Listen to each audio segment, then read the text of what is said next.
दर्शकवृन्द नमस्कार। कृष्णा मिडियाको Facebook page र युट्युबमा प्रत्यक्ष प्रसारण हेरेर बस्नुभएको सम्पूर्ण दर्शकवृन्दमा हार्दिक स्वागत गर्न चाहन्छु।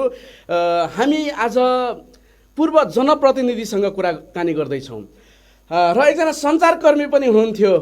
यसरी कुरा गरिरहँदाखेरि मैले सामाजिक अभियन्ताको रूपमा पनि परिचय गराउन चाहन्छु। तपाईँले देखिरहनु भएको छ ललितपुरको एकजना पूर्व जनप्रतिनिधि पनि हुनुहुन्छ श्याम घिमिरे ज्यू। यो समसामयिक विषयमा हामी कुराकानी गर्दैछौँ। स्वागत छ। नमस्कार। यो बिचमा हामीले समसामयिक विषयमा कुराकानी गर्न खोजिरहेका छौँ। अहिले के गर्दै हुनुहुन्छ यहाँ? पूर्व जनप्रतिनिधि भन्दा पनि अब सामाजिक अभियन्ताको रूपमा मैले कुरा गर्न खोजेँ। यो बिचमा कोभिड-19 को महामारी जुन छ यो अवस्थामा यहाँ अहिले के गरी बसिरहनु भएको छ? सर्वप्रथम त म तपाईँको च्यानल मार्फत यो डिजिटल प्लेटफर्म मार्फत यो विश्वव्यापी रूपमा जुन पेन्डेमिकको कोरोनाको कारणबाट लाख मानिसहरूले जीवन गुमाइरहनु भएको छ, त्यसमा सयौँको सङ्ख्यामा विदेशमा सहित रहनुभएको छ नेपालीहरू पनि जीवन त्यही अनुसार गइरहेको छ। त्यो जसले यो कारणले जीवन गुमाउनु भएको छ, यो लगायत रोगका अरू कारणले पनि उहाँहरूप्रति पहिला त म श्रद्धाञ्जली दिन चाहन्छु र उहाँहरूको शोकाकुल परिवारप्रति त्यही गहिरो दिलबाटै समवेदना सहित व्यक्त गर्न चाहन्छु। र यहाँले सोध्नुभयो यो अहिले बन्दाबन्दीमा यो लकडाउन भनिन्छ, यसमा समय कसरी बित्यो भने आज हामी 72-71 कति दिनमा पुगेका छौँ र यो दिन अरू जो छ आम नागरिकहरूको जसरी बित्या हो, मेरो पनि त्योभन्दा पृथक चाहिँ छैन। तर बिचमा चाहिँ मैले आफ्नो समयलाई घराइसी काममा सँगसँगै अलिकति किताबहरू पढ्ने र समाचारहरूमै बढी समय दिएको छु र मोरलेस मेरो ज्ञानको हिसाबले प्रोडक्टिभै बित्यो र तर कामको हिसाबले चाहिँ म एउटा सानो व्यवसायमा पनि आबद्ध छु र व्यवसाय त अहिले ठप्पै छ र सरकारले चाहिँ अहिले राजस्व बुझाउन आऊ भनेर भनिरहेको छ, अवस्था पनि छ। यो राजस्वको कुरा आइरहँदाखेरि अहिले नेपाल सरकारको पनि हामी त्यति धेरै त कुरा गर्दैनौँ, कृष्ण मिडियामा विशेष गरी स्थानीय स्तरकै कुरा गर्छौँ। तर यहाँले कुरा निकालिहाल्नु, सानो व्यवसाय गरिरहँदाखेरि पनि अब जेठको 15 गते त्यसलाई थपेर लगभग जेठको 31 गते 25 गतेको कुरा आइरहेको छ। अब असारको 7 गतेसम्म थप भएको छ होइन। यो बिचमा चाहिँ अब यहाँको मनस्थिति कस्तो बनेको छ? नेपाल सरकारलाई गाली गर्न मन लाग्यो हो? त्यस्तो पनि भनि नहालौँ। यो परिबन्धको दास हुन्छ सबै मानिसहरू, त्यसका परिवेशहरू, हामी सबै परिबन्धका दास छौँ। त सरकारले यो साह्रै सानो तहको काम गर्ने मझौला उद्योगीहरू, साना व्यवसायहरूको पक्षमा चाहिँ त्यस्तो खालको राहतमुखी अथवा उनीहरूलाई मूलधारमा ल्याउने, उनीहरूलाई प्रेरित गर्ने, राजस्व प्रेरित गर्ने ढङ्गको नीतिहरू चाहिँ नआएको हाम्रो गुनासो छ। ठुलाका कुरा त फेडरेसनहरूबाट चेम्बर एफएनसिसिआईहरूले पनि कुरा उठाउँछन्। हामी सानो सानो व्यवसाय गर्ने, जो रोजगारीको विकल्पको रूपमा रहेको रोजगारी कामहरू गर्ने हकमा चाहिँ हाम्रो त्यही सुनवाई भएको छैन। किन पनि हो भने हामी चैत्र 11 गतेदेखि निरन्तर चाहिँ हामी लकडाउनमा छौँ। तर अब सरकारले चाहिँ यो बिचमा हामी कार्यालय जान पनि पाउँदैनौँ, आफ्ना बही खाताहरू लिन पनि पाइएन होइन, त्यसको हरिसाब निकाल्न पनि पाइएको छैन होइन। भ्याट अन्तशुल्क त हिसाब ननिकालिकन बुझाउने कुरा नि भएन, भोलि त्यही कारणले फेरि जरिवानामा परिन्छ। त्यो सबै काम गर्नै नपाउँदाखेरि अनि राजस्व चाहिँ घरबाट चाहिँ ननिस्क भनिएको छ। अनि हरिसाब बुझाउ भने त कार्यालय त जानु पऱ्यो, काम गर्ने थलो त जानु पऱ्यो। त्यो कारणले पनि, प्राविधिक कारणले पनि र साना व्यवसायहरूलाई चाहिँ फेरि एउटा साना किरानाहरूलाई, तरकारी फलफुल बेच्नेहरूलाई चाहिँ छुट छ भनिएको छ। बिचको यो सर्जिकलहरू औषधिको बेच्नेहरूलाई छुट छ भनिएको छ। त्यो बाहेक अरू तमाम जो व्यवसायहरू छन्, साना कतै अप्ठ्यारो परेको अनुभूत भइरहेको छ। बिल्कुल छ। र यो म्याद थपेको पनि मलाई लाग्छ लकडाउन खुलिएन भने त कसरी राजस्व बुझाउने त? त्यहाँले यो हिजो अस्ति प्रकाशित भएको अर्थ मन्त्रालय अन्तर्राष्ट्रिय विभागको सूचनै गलत छ होइन। यो पोलिटिकल कुरा मैले गर्न खोजेँ होइन, यो रियालिटी हो। र साना व्यवसायको हकमा त कहीँ सुनवाई पनि भएको छैन, उनीहरूको आवाज एकदम दबिएको छ होइन। तपाईँको च्यानल मार्फत पनि एउटा सानो भोइस भए पनि यो विषयमा पनि असहमति छ है, यो तौर तरिकाको भन्ने हाम्रो यहाँको कुरा गरिरहँदाखेरि एउटा कृष्ण मिडिया पनि एउटा फर्म हो होइन। हामी सञ्चारकर्मी भएको नाताले त्यहाँ जान त ठिक होला, तर कति कुराहरू भ्याट बुझाउनु पर्ने स्थिति, ब्याङ्कको कारोबार नभएको स्थितिमा यस्तो अवस्थामा चाहिँ कसो गर्ने भन्ने कुराहरू पनि हुनसक्छ। यो बिचमा चाहिँ मैले अलिकति के जोड्न खोजेको भने यहाँसँग राजस्वको कुरा गरेर असहमति कहिलेकाहीँ केही हुँदै पनि यो कोभिड-19को यहाँ जनप्रतिनिधि पनि हुनुहुन्छ, पूर्व जनप्रतिनिधि, अनि सञ्चार क्षेत्रमा पनि काम गरेको अनुभव छ, धेरै क्षेत्रमा हुनुहुन्छ, सामाजिक व्यक्तित्व पनि हुनुहुन्छ। यो अहिले नेपाल सरकारले गरेको लकडाउनका कुरा, यो क्वारेन्टाइन व्यवस्थापनका कुरा, यो कोभिड-19सँग जति पनि काम भइरहेको छ नि, यहाँलाई कस्तो लागेको छ? अब यसमा चाहिँ म अलिकति मार्क्सवादलाई पनि आफ्नो जीवन दर्शनको रूपमा मान्नुपर्छ भन्ने सोचको मान्छे हो। द्वन्द्वनात्मक हिसाबले बुझ्नुपर्छ वस्तुहरूलाई। एउटा त हाम्रो राज्यको लिमिटेड स्रोतको सीमितता होइन, अर्को स्रोत भन्ने बित्तिकै पैसाको मात्रै कुरा आउँदैन, तपाईँको मेन पावरको कुरा आउँछ, अरू लजिस्टिकको कुरा आउँछ, पिपीको कुरा तपाईँले सुनिरहनै भएको छ होइन, अरू सेक्युरिटीका कुराहरू सुनिरहनै भएको छ।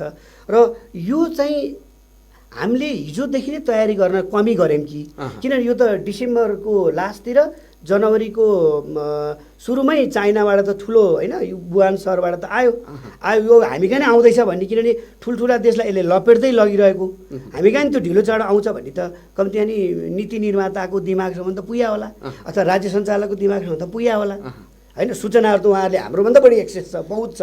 सूचना पहिल्यै आएको थियो, अरूको जस्तो तयारीमा चाहिँ हामीले समय खेर फाल्यौँ कि हिजोको दिनमा। जस्तो आज हामी दुर्दशा देखिरहेको छौँ नि, क्वारेन्टाइनको कुरा नै भनौँ, आइसोलेसनको कुरा, ठिक छ, केही एकदम एग्रेसिभली एकदम सरकारले एउटा युद्ध स्तरमा केही कामहरू जस्तो हस्पिटलहरू तयार गर्ने कुराहरू केही गरेको छ। तर त्यतिले मात्रै पुग्दैन। हामीले के देख्नुपर्छ भने हामी कहाँ चाहिँ युरोपियन देशहरूबाट भन्दा पश्चिम एसियाबाट, मध्यपूर्व भन्छन् अरूले, हामीले चाहिँ पश्चिम एसिया भन्छौँ, हामी पूर्वमा भावनाले पश्चिम एसियाबाट आउने जोखिमभन्दा भारतबाट जोखिम आउँछ भन्ने चाहिँ हामीले आकलनमा त्रुटि गऱ्यौँ कि, किनभने भारतमा चाहिँ धेरै सबैभन्दा धेरै एउटै देशमा गएको मजदुरहरूको सङ्ख्या त इन्डियामा बढ्यो, खास गरी पश्चिम नेपाल र तराई भागबाट त धेरै त्यहाँ जाने हो। अनि उनीहरूलाई त्यहाँ अप्ठ्यारो परेपछि त आफ्नै वासस्थान खोज्छ नि मान्छेले होइन, त्यो त स्वाभाविक हो। र उसले सुरक्षा पनि खोज्छ, परिवार खोज्छ होइन। के हो यो त पहिला त एउटा किसिमको यो वैश्विक महामारी हो, यो पेन्डेमिक जो भनिन्छ वैश्विक विश्वभरि नै यो चाहिँ महामारी हो। तर यो पर्सपेक्टिभमा चाहिँ हामीले तयारीमा कमी गरेकै हो, यो चाहिँ राज्य सञ्चालकहरूले महसुस गर्नै पर्छ। यो कसको दोष, कसको, यो कुन संयन्त्रले काम गरेन कि कहाँ त्रुटि भयो जस्तो लाग्छ? हाम्रो नेतृत्व खराब भयो कि यहाँलाई के लाग्छ? यसमा चाहिँ हाम्रो पहिलादेखिको पहिला कुरा त दोष त राजनीतिक नेतृत्वमै जान्छ। पहिलो जो चाहिँ कसैले काहीँ केही कमी भयो भने पहिलो काम चाहिँ सबैले सरकारतिर हेर्ने हो। अब हामी कहाँ त अहिले 3 प्रकारको सरकार छ, 3 तहको सरकार छ। सबै सरकारहरू पर्याप्त अलर्ट होइन, होसियार नभएको हो कि त हुन त संसारको जुन तथ्याङ्कहरू हामी छौँ आज भनौँ न, आज 65-66 लाख मानिसहरू भिक्टिम होइन यो कोरोनाको कारणले पीडित भइसकेको अवस्थामा आज हामी कहाँ त्यो रेसियोमा कम छ। तर आसन्न सङ्कट त छ नि अघिल्तिर, विराट एउटा पहाड जस्तो विराट सङ्कट जस्तो छ नि त होइन। भोलि यदि कम्युनिटी स्प्रेडमै गयो भन्ने भोलि हामीले हाम्रै भनौँ न सरकारले अथवा यसको व्यवस्थापनमा जिम्मा लिएको जो अहिले संयन्त्र छ केन्द्रीय स्तरको उप प्रधानमन्त्रीको नेतृत्वमा, उहाँहरूले त्यो स्थितिमा जान्छ भन्ने आकलन गरेर पनि तयारी गरेर पनि त्यसलाई चाहिने पूर्वाधारहरू, इन्फ्रास्ट्रक्चर, लजिस्टिक, त्यसका चाहिँ सरसामानहरू होइन। अब जस्तो हामी कहाँ पिपी किट्सको अभावको कुरा भइरहेछ होइन, जाँच परीक्षणको चाहिँ कमी भएको कुराहरू आइरहेछ। यो नेसनल लेभलको कुरा अब हामीले कति यहाँ बसेर मूल्याङ्कन गर्न सक्छौँ। समग्रमा हामीले पनि तपाईँहरू जस्तै मिडियाबाट आएको सूचनाको आधारमा बनाउने हो विचार। त समग्रमा सरकारले प्रयत्न गरेको र ठाउँमा असर नगरेको पनि हुनसक्छ। त्यो चाहिँ हामीले यहाँ बसेर ब्ल्याङ्केटली कसैप्रति औँला ठडाएर हेरेर त हामी नागरिकले पनि कति सघायौँ त होइन। हामीले पनि यो सोसल डिस्टेन्सिङ भन्छन्, मैले चाहिँ त्यसलाई फिजिकल डिस्टेन्सिङ भन्दा बेटर हुन्छ जस्तो लाग्छ।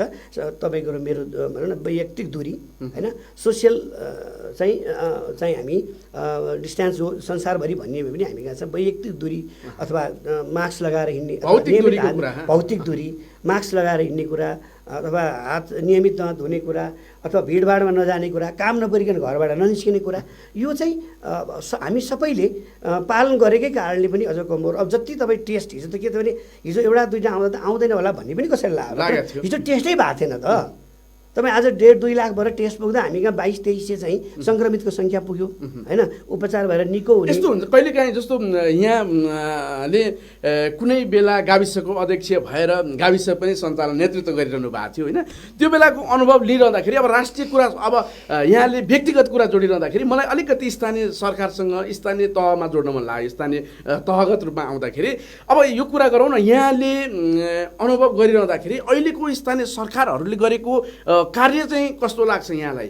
जस्तो सङ्घीय सरकारले भनेको कुरा फलो गर्ने कुरा त एउटा रह्यो होला, तर स्थानीय सरकारले के गर्नु पर्थ्यो, के गर्न सक्थ्यो होला? जस्तो यहाँ नागरिक पनि भएर बसिरहँदाखेरि आफ्नो क्षेत्रभित्र हेरिरहँदाखेरि पनि कहिलेकाहीँ अनुभव विश्लेषण गर्न सकिन्छ नि। यहाँ गोदावरी नगरपालिका हुनुहुन्छ, ललितपुर जिल्लामा छौँ, हामी उपत्यकामा छौँ, यो स्थिति हेर्दाखेरि कसरी विश्लेषण गर्न सकिन्छ?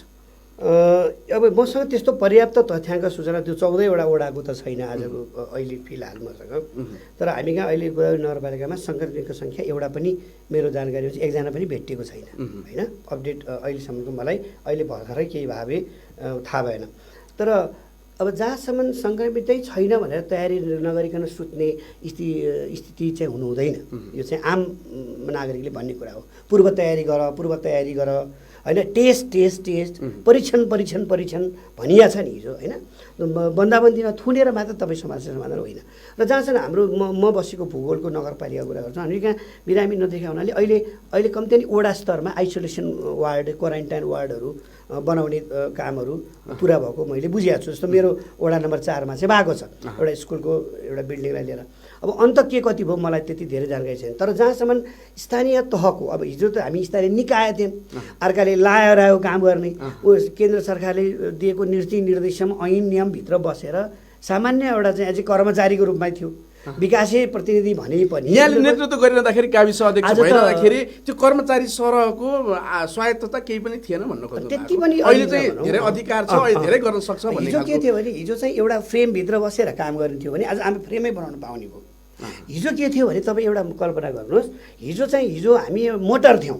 मोटर के हुन्छ, आफै बाटो बनाएर हिँड्दैन, त्यो बनेको बाटो हिँड्ने मात्रै हो। अहिले स्थानीय निकाय भनिदिनु, हामी चाहिँ निकायमा थियो, अब त तह निकाय स्थानीय सरकार पनि हो। त्यो चाहिँ डोजर हो, उसले आधा चाहिने बाटो बनाउँदै अगाडि जाने हो। हिजो के थियो, बनेको बाटो हिँड्नु र आफै बाटो बनाएर हिँड्नु त फन्डामेन्टल फरक हो नि, आधारभूत फरक हो नि। यो पर्सपेक्टिभबाट स्थानीय तहले बुझ्न जरुरी छ। यो बिचमा मैले अलिकति जोड्न खोजेँ दर्शकवृन्द, अहिले कृष्ण मिडियाको फेसबुक पेज मार्फत हामीलाई प्रत्यक्ष प्रसारण हेरिराख्नु भएको छ। एकदमै अनौपचारिक रूपमा हामीले भनिरहेका छौँ, यो होम क्वारेन्टाइनमा बसेर हामी सञ्चालन गरिरहेका छौँ कि सञ्चार माध्यममा पनि कति कुराहरू विश्लेषण गरिरहँदाखेरि स्थानीय स्तरको कुरा, यो घरको कोठामा सानो स्टुडियो बनाएर हामीले तपाईँको सामु प्रस्तुत भइरहँदाखेरि हामी स्थानीय स्तरको कुरा छुटाउनु हुँदैन।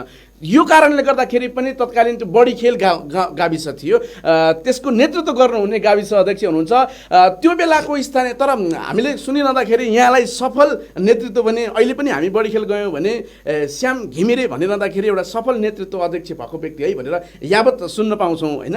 यो कारणले गर्दाखेरि पनि यहाँको विश्लेषण हाम्रो लागि महत्त्वपूर्ण हुन्छ जस्तो लाग्छ।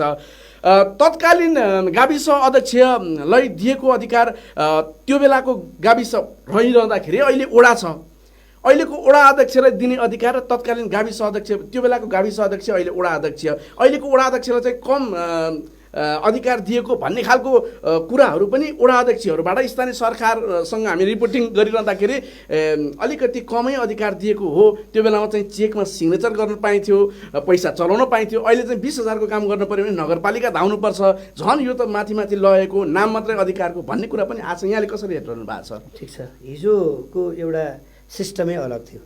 हिजो हामी अलिक फरक खालकै राज्य व्यवस्थामा थियौँ, आज हामी संहितामा छौँ र हाम्रो संविधानले आजको मितिमा के भनेको छ भने हाम्रो अब देश नितान्त समाजवादको बाटोमा जाने हो भनेर किटानीका साथ र जनतालाई साक्षी राखेर we the people of Nepal भनेर प्रियम्बलमै त्यसको प्रस्तावनामै लेखिएको छ। त्यहाँबाट कुरा सुरु गर्दा ठिक होला जस्तो लाग्छ मलाई। स्थानीय तह र स्थानीय निकायको फन्डामेन्टल फरक अहिले मैले मोटर र डोजरको कुरा जो गरिहालेँ त्यसलाई एउटा प्रतीकात्मक रूपमा बुझिदिनुहोस्। दोस्रो कुरा, हिजोको अधिकारहरू भने चाहिँ फ्रेमभित्रको अधिकार थियो। स्थानीय स्वायत्त शासन ऐनले के गर्न दिएको थियो हामीलाई, सिफारिसको अधिकार थियो। आफ्नो तहमा साना मसिना निर्णय विकासी निर्णय गर्ने अधिकार थियो होइन। तपाईँ नागरिकताको सिफारिस गर्ने अधिकार थियो। जन्म दर्ता गराउने चाहिँ एउटा कार्यालय चाहिँ मात्रै सुविधा थियो। धेरै हामीले आफ्नो नागरिकलाई जे इच्छा लाग्यो त्यो हामी गर्न सक्दैनथ्यौँ। आजको मितिमा परराष्ट्र नीति, करेन्सी, डिफेन्स, सुरक्षा बाहेक अरू सबै कुराहरू तल तपाईँको 22वटा त तपाईँलाई चाहिँ विशेष अधिकारै दिएको छ संविधानको अनुच्छेदमै तोकेर। त्यसपछि 15वटा तपाईँलाई प्रदेशसँग मिलेर गर्न पाउने अधिकारहरू दिएको छ, धेरै अधिकारहरू दिएको छ। त्यसैमा त्यो आधारमा भन्ने हो भने हिजोको हेरी यो चाहिँ प्रगतिशील हो। हिजोको गाविस अध्यक्ष भन्दा नगरपालिका चाहिँ पावरफुल बन्यो, तर त्यही गाविसको वडा अध्यक्ष चाहिँ पावरफुल भएन। अब यसो गरौँ न त, अहिलेको नगरपालिका इकाइ र हिजो गाउँपालिका इकाइको एउटै स्ट्याटस चाहिँ होइन, किन सिस्टमै फरक हो। दोस्रो कुरो, हिजोको एउटा गाविस आज एउटा वडा छन्, कहीँ 2टा वडा भयो होला, नत्र नर्मल्ली हाम्रो रैपुर जिल्लामा एउटा वडा नर्मल्ली एउटै वडा हुन्। तर हिजो नि त वडा अध्यक्षको त के चाहिँ अधिकार थियो त? गाविस अध्यक्षको न अधिकार थियो, उपाध्यक्षको न अधिकार थियो, जति थियो त। तर सानो भूगोलमा गाविस अध्यक्षको अधिकार लिने, अहिले त्यही भूगोलमा वडा अध्यक्षको अधिकार नपाउने प्रणाली अर्कोमा जानुभयो नि त, तपाईँ सिस्टमै अर्कोमा जानुभयो नि त। तपाईँको स्थानीय त्यो कारणले भौगोलिक रूपमा अलिक कम चाहिँ भएको हो अधिकार। अब त्यसो भने यसरी निष्कर्ष निकाल्न मिल्दैन। त्यसरी निष्कर्ष निकाल्न चाहिँ के मिल्दैन भने कसैले चेकमा सही गर्छ गर्दैन भन्ने आधार हुँदैन, त्यो चाहिँ फन्डामेन्टल हुन सक्दैन। स्थानीय तहको चाहिँ क्षमता, क्वालिटी, गुण आदि कुरा गर्दाखेरि। र अहिले चाहिँ के दिएको छ भने ठिक छ, वडामै छ, रिसोर्स त टन्नै छ त। आखिर नगरपालिकाको नगर कार्यपालिकाले पनि आफ्ना रिसोर्सहरू त तलै डिसेन्ट्रलाइज गर्ने हो नि, होइन? त्यो भेन्टिलेट लागु गर्ने त वडामै हो नि त। त्यो अथोरिटी त वडालाई, उपभोक्तालाई, त्यहाँका जनतालाई, त्यहाँको जनप्रतिनिधिहरूलाई, त्यहाँ भएको सरकारी मेसिनरीहरूलाई, सरकारी त्यो मेकानिजम संयन्त्र छ, स्वास्थ्य, शिक्षा, खानेपानी के तत्त विषयमा त्यो त एजुकेसन गर्ने चाहिँ जो फाइनेन्सियल पावर अथवा वित्तीय क्षमता त हिजोको भन्दा कता हो कता। म तपाईँलाई उदाहरण भनौँ, म अन्तिम निवृत्त हुने बेलामा 59 सालमा बजेट बनाउँदा मैले लोकल गभर्नेन्स प्रोग्रामको एलजिपीको युएनडिपीको प्रोजेक्ट सहित हाल्दाखेरि र बुढाबुढीको भत्ता सहित जम्मा 9-10 लाखको बजेट बनाएको थिएँ एउटा गाविसले 1 वर्षको। त्यसमा चाहिँ कर्मचारीको तलब भत्ता यो आदि सबै भित्र थियो। आजको मितिमा तपाईँ कल्पना गर्नुहोस्, धेरै करोड, मलाई ठ्याक्कै फिगर त म भन्दिनँ, वडै पछि फरक होला, केन्द्रीय योजनाहरू पनि होलान्, नगरका योजनाहरू पनि होलान्, वडा स्तरका योजनाहरू पनि होलान्, अथवा सानो सानो सेटलमेन्टको बस्ती स्तरका योजना पनि होलान्। त्यो हेरी तपाईँको एजुकेसन गर्ने जो छ त के बुझ्नु पऱ्यो भने अहिले वडाले नीति बनाउने होइन, नगर कार्यपालिकाले बनाउँछ, त्यसको काउन्सिलले बनाउँछ, परिषदले बनाउँछ, त्यसले आफ्नो अनुकूल ऐन पनि बनाउनु पाउँछ। त्यो त सरकारले पाउने राइट्स हो। हिजो त त्यो थिएन। सरकारले त्यही ऐ भने मैले लाएर आएको काम गर्नु र काम बनाएर हिँड्नु, त्यहाँले अहिले चाहिँ त्यो बेलाको विश्लेषण गर्दाखेरि अहिलेको जनप्रतिनिधिहरूले कतिको त्यो डोजर बनेर बाटो खन्न सक्यो जस्तो लाग्छ यहाँ? होइन, डोजर फिजिकल डोजर बनेर बाटो खन्नु विकास म भन्दिनँ। मैले यहाँले भनेको जस्तो अघि साङ्गीतिक रूपमा त्यो बेलामा बाटोमा हिँड्नु पर्थ्यो, अहिले डोजर बनेर बाटो खन्न पाइन्छ। अहिलेको जनप्रतिनिधिले त्यो डोजर कतिको प्रयोग गर्न सके जस्तो लाग्छ यहाँलाई? अब त्यो चाहिँ छिप क्षमता, गुण र तपाईँको त्यो परिबन्ध, त्यो वातावरण तयार गर्न कति सक्नु उहाँहरूको क्षमतामा भर भन्यो। मैले सुन्दैछु यही वडामा कतिवटा अध्यक्षज्यूहरूले राम्रो काम गर्नुभएको छ, होइन? आफैले एउटा त्यसलाई त भिजन जरुरी छ क्या। त्यसो मेरो वडालाई कस्तो बनाउने, मेरो नगरलाई कस्तो बनाउने, मेरो नगरको मूल काम के हो? मेरो नगरले जनतालाई आधारभूत सेवा सुविधा त दिनै पर्यो। त्यसको अलावा जनतालाई पावरफुल बनाउनलाई त समृद्ध बनाउने बाटो भनेको छ। समृद्धिको कुराको अब गफले त समृद्धि आउँदैन। तपाईँ जति माइक्रो म्यानेजमेन्ट गर्नुहुन्छ त्यति तपाईँ तल गएर मसिनो कुराहरूको ध्यान दिएर योजनाहरू त्यहाँबाट बटम टु टप एप्रोचमा जानुहुन्छ। सेटलमेन्टदेखि तपाईँको नगरपालिकाबाट उठेका कतिपय योजना प्रदेशमा जालान्, त्यहाँबाट उठेका कति योजना केन्द्रमा जालान्। तर हामीलाई त हाम्रै रिसोर्सले भ्याउने सम्भव नि। तपाईँ कति भिजनरी हुनुहुन्छ, तपाईँ कति पिपुल ओरिएन्टेड भन्छ नि, जनपक्षीय हुनुहुन्छ, त्यो आधारमा सफलता र असफलता हात लाग्ने हो। त्यो आफ्नो नेतृत्वको कुरा उहाँको क्वालिटीमा जाने हो। तर त्यो अपर्च्युनिटी छ। यो बिचमा अवसरको कुरा गरिराख्नु भएको छ। वडा अध्यक्षहरूले, जनप्रतिनिधिहरूले आफूले कतिको प्रयोग गर्ने भन्ने खालको पनि निष्कर्ष मैले यसलाई यसरी बुझेँ। कतिको प्रयोग गर्न सक्छन् भन्ने खालको पनि कुरा हुनसक्छ। अहिले हामी कृष्ण मिडियाको फेसबुक पेजमा प्रत्यक्ष प्रसारण हेरेर बसिरहनु भएको छ। दर्शकवृन्द, तपाईँले कृष्ण मिडिया लाइक गर्नु भएको छैन भने लाइक गर्नुहोला र यो कार्यक्रम मनपर्छ भने सेयर गर्नुहोला र कुनै कुरा जानकारी यसरी तपाईँ पनि अन्तर्क्रियामा सहभागी हुन सक्नुहुनेछ। कमेन्टमा तपाईँले कृष्ण मिडिया भित्रै गएर कमेन्ट गरिदिनु भयो भने हामी त्यो कमेन्टमा पनि छलफल गर्न सक्छौँ होइन। त्यस कारणले गर्दाखेरि हामी त्यो पनि अपेक्षा गरिरहेका छौँ। यो बिचमा पालो भएको छ सानो विश्राम, हामी केही सेकेन्डको मात्रै विश्राम लिन्छौँ। विश्रामपछि हामी पुनः जोडिनेछौँ। हामीसँगै रहनुहोला।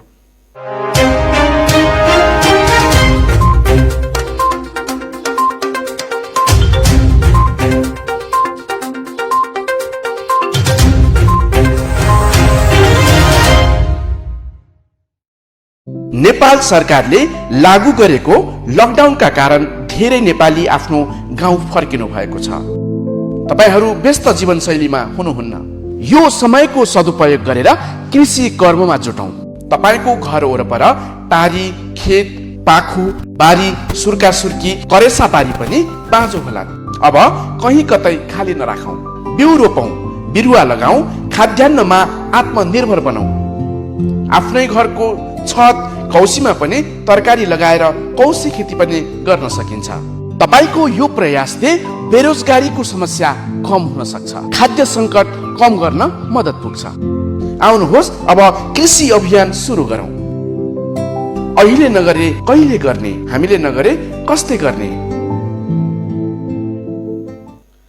विश्रामपछि पुनः स्वागत गर्न चाहन्छु। दर्शकवृन्द, अहिले कृष्ण मिडियाको फेसबुक पेजमा प्रत्यक्ष प्रसारण हेरिरहनु भएको छ भने तपाईँले युट्युबमा पनि यो कार्यक्रम हेर्न सक्नुहुनेछ।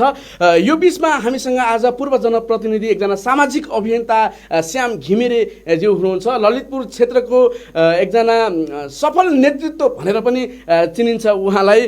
तत्कालीन समयमा गाविस अध्यक्षको रूपमा हुनुहुन्थ्यो। हामीले स्थानीय सरकारसँग तुलनात्मक रूपमा कुरा गरिरहेका छौँ। यो बिचमा अलिकति हामी स्थानीय सरकारसँगै जोड्न चाहन्छु यहाँलाई। अहिलेको स्थानीय सरकारहरूले यति पावरफुल, यति स्वायत्तता पाएका छन् तैपनि कहिलेकाहीँ चाहिँ यो काम गर्दाखेरि यो भएन त्यो भएन, जनताको गुनासो प्रशस्तै छन्। यो बिचमा अब कसरी अहिलेको स्थानीय सरकारका नेतृत्वहरूले अगाडि बढाउन सक्छन्, यहाँको पनि सुझाव हुनसक्छ। यहाँले अनुभव पनि गर्नु भएको छ होइन। मलाई कस्तो लाग्छ नि, पहिला त यहाँलाई कृष्ण मुरारी बाबुलाई मेरो के निवेदन पनि छ भने म सफल हिजो आजभन्दा 20 वर्ष 22 वर्ष 23 वर्ष अगाडिको कुरा हो। मेरो कार्यकाल सिद्धिएकै पनि 23 वर्ष भइसक्यो र कति सफल भयो हिजो काम गर्दा। ती भएका रिसोर्स स्रोत साधनको कति उपयोग गरियो होइन, कति सीमितताभित्र काम गरियो, त्यो त्यहाँको जनताले जाँच्ने कुरा हो। मलाई लाग्छ म आफूलाई धेरै सफल नै भन्दिनँ र असफल पनि भन्दिनँ। यसलाई चाहिँ यति मात्रै रिमार्क्स गरौँ। र जहाँसम्म हिजोको कन्टेक्स्टमा आज कन्टेक्स्ट किन परिवेश है, त्यो यथार्थ ग्राउन्ड रियालिटी भन्छ नि, त्यो धरातलीय यथार्थ नै फेरिएको अवस्था हो। र हिजो चाहिँ हामीले कति चिज चाहेर पनि गर्न सक्दैन थियो। भिजनमा थियो, दृष्टिकोणमा थियो, योजनामा थियो, तर रिसोर्स थिएन, जनशक्ति थिएन।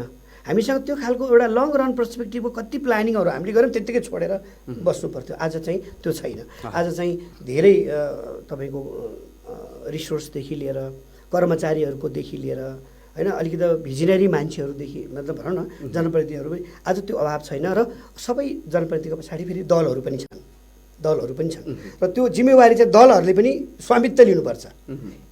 यो स्थानीय नेतृत्व एकजनाले मात्रै त्यसको जस अपजस पाउने होइन, कलेक्टिभ इफोर्ट हो। यो सामूहिकताको कुरा हो। तपाईँ समाजवादको कुरा गर्नुहुन्छ, समाजमा त एउटा मात्रै दौडे त समाजवादै भएन नि। तपाईँ होल समाजलाई नै उठाउनु पर्यो। तपाईँसँग त्यो खालको दृष्टिकोण भिजन हुन रहेछ। र त्यही कन्टेक्स्टमा म तपाईँलाई के अनुरोध निवेदन गरौँ भने स्थानीय अहिले जनप्रतिनिधिहरूसँग धेरै कुराहरू छ, धेरै छ। अब त्यसमा चाहिँ गुण क्षमताको कुरा वैयक्तिक कुरा होला, तर इन्भाइरोमेन्ट त छ त। जनताले कर तिर्दिन भनेको छैन, जनताले यसो गर्नुहोस् भन्दा ल घरभित्रै थुनिएर बस्नुहोस् भन्दा नाइ भनेको छैन। जे जस्तो असुविधाका बावजुद पनि जनताले अहिलेसम्म यो संहितालाई सघाएकै मान्छु मैले। अहिलेसम्म जनताको तर्फबाट असहयोग छ भने असन्तुष्टि हुनसक्छ। असन्तुष्टि प्याच गर्नुहोस्। असन्तुष्टिको पनि विभिन्न कारण हुनसक्छ होला, त्यसमा नि क्राइटेरिया होला। कसैले अब भेस्टेड इन्ट्रेस्टले कसैले असन्तुष्टि व्यक्त गर्नु र रियालिटीमा यथार्थ तथ्याङ्क आधारमा हुने चाहिँ तपाईँको असन्तुष्टि फरक हो। के बुझिदिनु भएन भने आलोचना र विरोधलाई एउटै बास्केटमा राख्न मिल्दैन। तर अहिले त सञ्चालकहरूले, राज्य सञ्चालकहरूले विरोध भन्दा पनि आलोचना सुझाव दियो भने पनि सरकारले चाहिँ नकारात्मक रूपमा लिइरहेको छ भन्ने यावत कुराहरू आइरहेका छन् हैन। त्यो त यहाँ स्थानीय सरकारमा नि होला, स्थानीय तहको सरकारमा नि होला, प्रदेशमा पनि होला। र हाम्रो कल्चर के छ भने हाम्रो राजनीतिक कल्चर एउटा हामीले कहिल्यै विकास गरेनौँ। विपक्षीलाई सुन्ने, विपक्षीलाई सुन्न सक्ने, विपक्षीलाई ग्रहण गर्न सक्ने। डेमोक्रेसीमा त विपक्षी हो नै त्यति नै लायबल हो, जिम्मेवार हो, त्यति नै उसलाई जिम्मेवार बनाउनुपर्छ जति सत्तापक्षी हो। हामी विपक्षीको कुराप्रति पूर्वाग्रही भयौँ, उनीप्रति आग्रही भयौँ। कति नेता स्थानीय स्तरको नेताहरू प्रदेशमा पनि हुन सक्छन्, केन्द्रमा पनि हुन सक्छन्। जो चुनाव हुन्छ नि राजनीतिक संस्कारको कुरा गरिरहँदाखेरि अब हामीले नागरिक संस्कार र राजनीतिक संस्कार दुईवटा तुलना गर्न हेऱ्यौँ भने नेपालमा राजनीतिक संस्कार प्रशस्तै हाबी छ। यो बिचमा स्थानीय सरकार र प्रदेश सरकार र केन्द्रको सरकार कुरा गरिरहँदाखेरि अहिलेको सांसद जो मेयर वडा अध्यक्षहरू हुनुहुन्छ नि हामीले यावत प्रतिनिधिमूलक रूपमा भनिरहेका छौँ।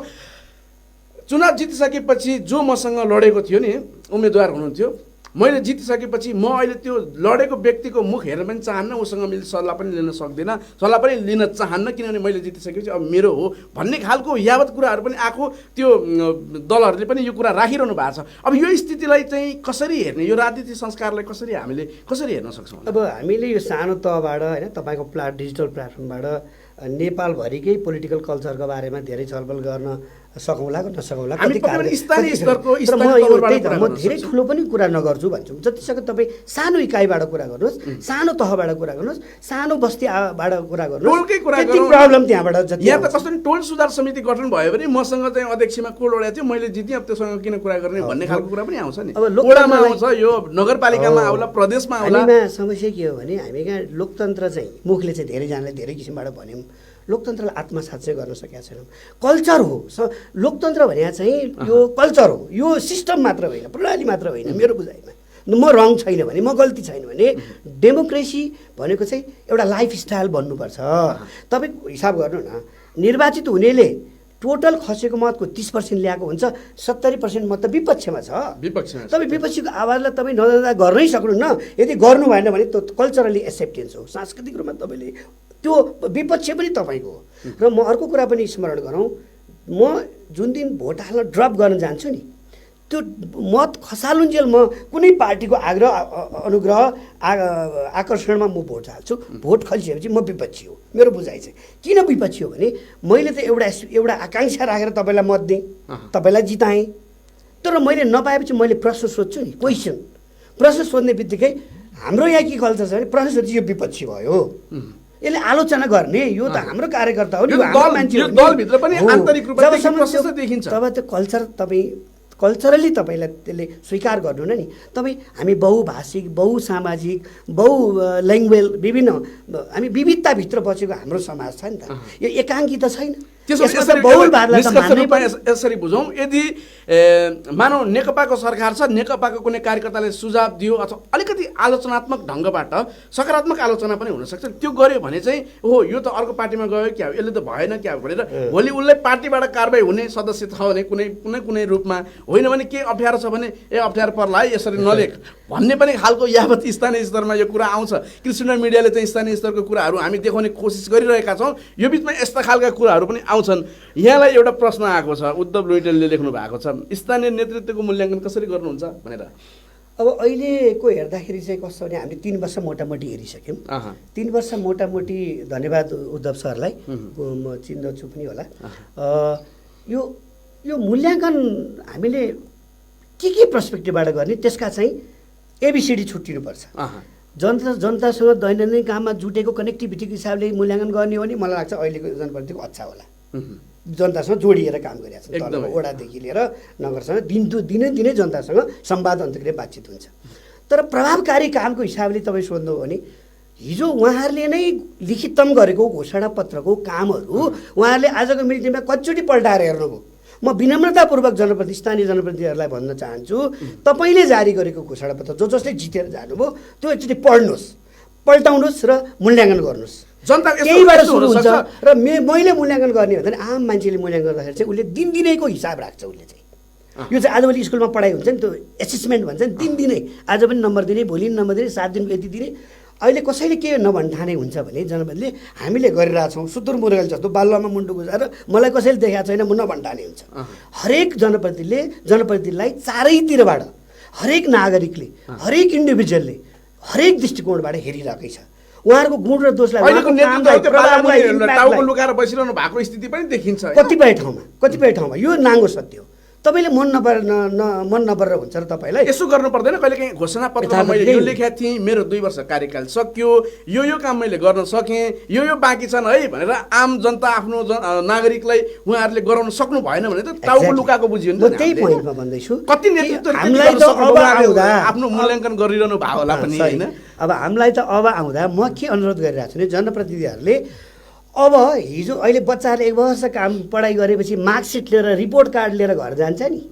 अब जनप्रतिनिधिले अध्यावधिक अवधिको 2.5 वर्ष 3 वर्ष अवधिको रिपोर्ट कार्ड लिएर जनता घरमा जाने बेला हो।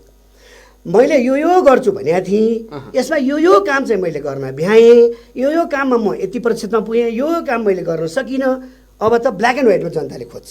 यो यथार्थ हो। अब जो जनप्रतिनिधिले यो जनताको आकाङ्क्षालाई हिजो आफैले हिजो त सबै दलहरूले जनताको आकाङ्क्षा त यसरी उठाइदिएछ कि हुनै नसक्ने कुरो नि। मैले कति ठाउँमा मैले एउटा पार्टी विशेषको परिचय गर्दा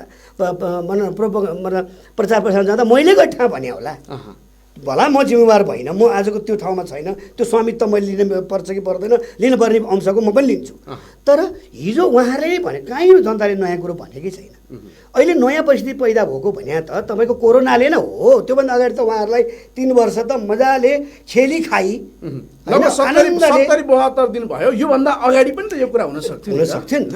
त्यसले अब आउँदा उहाँहरूले रिपोर्ट कार्ड लिएर आउनु पर्दछ। मेरो यो त माग हो। यो रिपोर्ट कार्ड यो नेतृत्वले स्थानीय नेतृत्वहरूले गर्छन् जस्तो लाग्छ। यहाँलाई कति कुरा गर्नै पर्छ। एउटा कुनै कुरामा थोरै जस्तो सामाजिक सञ्जालमा पनि थोरै कुनै कमेन्ट आयो भने पनि त्यसको विरुद्धमा अर्को कमेन्ट जनप्रतिनिधि लगायत व्यक्तिहरूले गरिरहनु भएको हुन्छ। यस्तो स्थितिमा सुन्न नसक्ने व्यक्ति अब फेरि मैले यो गरेँ भनेर जनताको घरमा बिचमा 5 वर्ष हो 2.5 वर्षमा किन जाने, फेरि गाली खान किन जाने जनता घरमा, बेकारी समाज नजाने भन्ने खालको व्यक्तिहरूसँग हामीले यो अपेक्षा गर्न सक्छौँ होला। त्यसो भने त मैदान छोड्नुहुन्छ उहाँले, त्यो त हामी त्यसरी बुझ्ने हो होइन। जसले म हिजो मैले यो गर्छु टेक्स्ट बुक लिएर आउनु भएको थियो, यति पढेर आउँछु है भनेर एउटा विद्यार्थी गयो स्कुलबाट र जाने बेलामा चाहिँ पुरा गर्नु पर्यो, एसाइनमेन्ट पुरा नगरिकन आयो भने त्यो त फेल हुन्छ। त्यो फेल हुन्छ भने उसले मैदान छोड्ने हो, नयाँ मान्छेले मौका पाउँछ। मैले चाहिँ यसरी बुझ्छु। अब त्यति लेभलको कल्चर हामी कहाँ आइन नसकेको हुनाले हामी के छ भने पार्टीले जसलाई पत्यायो हामी कहाँ पार्टी सिस्टम जस्तो छैन मुकेश मुरारीजी। हामी कहाँ पार्टी सिस्टम पनि सामन्ती स्ट्रक्चर जस्तो छ क्या, इन्भर्टेड पिरामिड भन्छ नि, उल्टो पिरामिड जस्तो। यहाँको पालामा पनि यस्तै थियो कि अहिले चेन्ज भएर यस्तो भयो कि? हामीको पालामा चाहिँ पनि यस्तै हो पार्टीहरू। त्यो बेलामा त अझ हामीले कति एक्सक्युज गर्थ्यौँ भने डेमोक्रेसी भर्खर आएको छ, सांस्कृतिक रूपमा त्यसलाई ओन गर्न त्यो मन आत्मसात गर्न बाँकी छ। कति कुराहरू जो जनप्रतिनिधिले ट्रान्सपेरेन्टली काम गर्थे, पारदर्शी ढङ्गले जनता गर्थे, उनीहरूलाई कहिले क्वेसन आएन। जो जनप्रतिनिधि लुकीछिपी ह्याङ्की प्याङ्की गर्न थाले उनीहरूलाई क्वेसन आयो, उनीहरू असफल रहे होलान्। सफल त आफ्नो ठाउँमा, असल ठाउँमा त्यो अर्कै बाटो होला। तर जनताले त आफूले दैनन्दिन कामबाट उसले जाँच परख गर्ने हो उसले। र म अर्को यहाँ भन्न चाहन्छु कि हिजोकोसँग आज दाँच्दाखेरि कति कुराहरू नमिल्लान्, तर जनता त उही छ नि त, आकाङ्क्षा त उही छ नि त।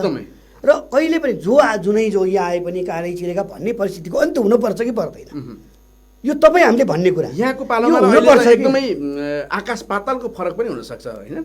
त्यो बेलामा काम गर्ने तौर तरिका, ऐन कानुनका कुराहरू र हिजोको संयन्त्रका कुराहरू र हिजोको चेतना स्तर आज तपाईँ हेर्नु न कति परिवर्तन भएको छ।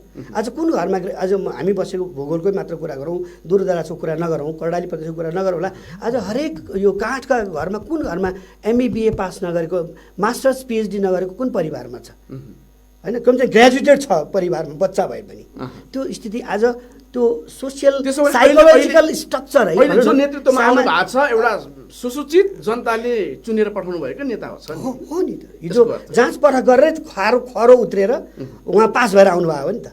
अब त्यसलाई गर्न मिल्दैन उहाँहरूले। यो बिचमा अर्को उद्धव लुइटेल उहाँले फेरि लेख्नु भएको छ, स्थानीय नेताको मूल्याङ्कन अबको निर्वाचनबाट हुनेछ, विनियोजित रकम अनियमितता रहित रूपमा प्रयोग जनताको चाहना बमोजिम न्यायिक रूपमा भयो कि भएन यो सबै पार्टीसँग जोडिनेछ, बजेटको अभाव अहिले छैन भनेर उहाँले आफ्नो अनुभव ठिकै राख्नु खोज्नु। हिजो मैले भने नि त 10-11 लाखको बजेट बनाएको मैले हो, आजभन्दा 23 वर्ष अगाडि अन्तिम वर्ष बनाउँदा।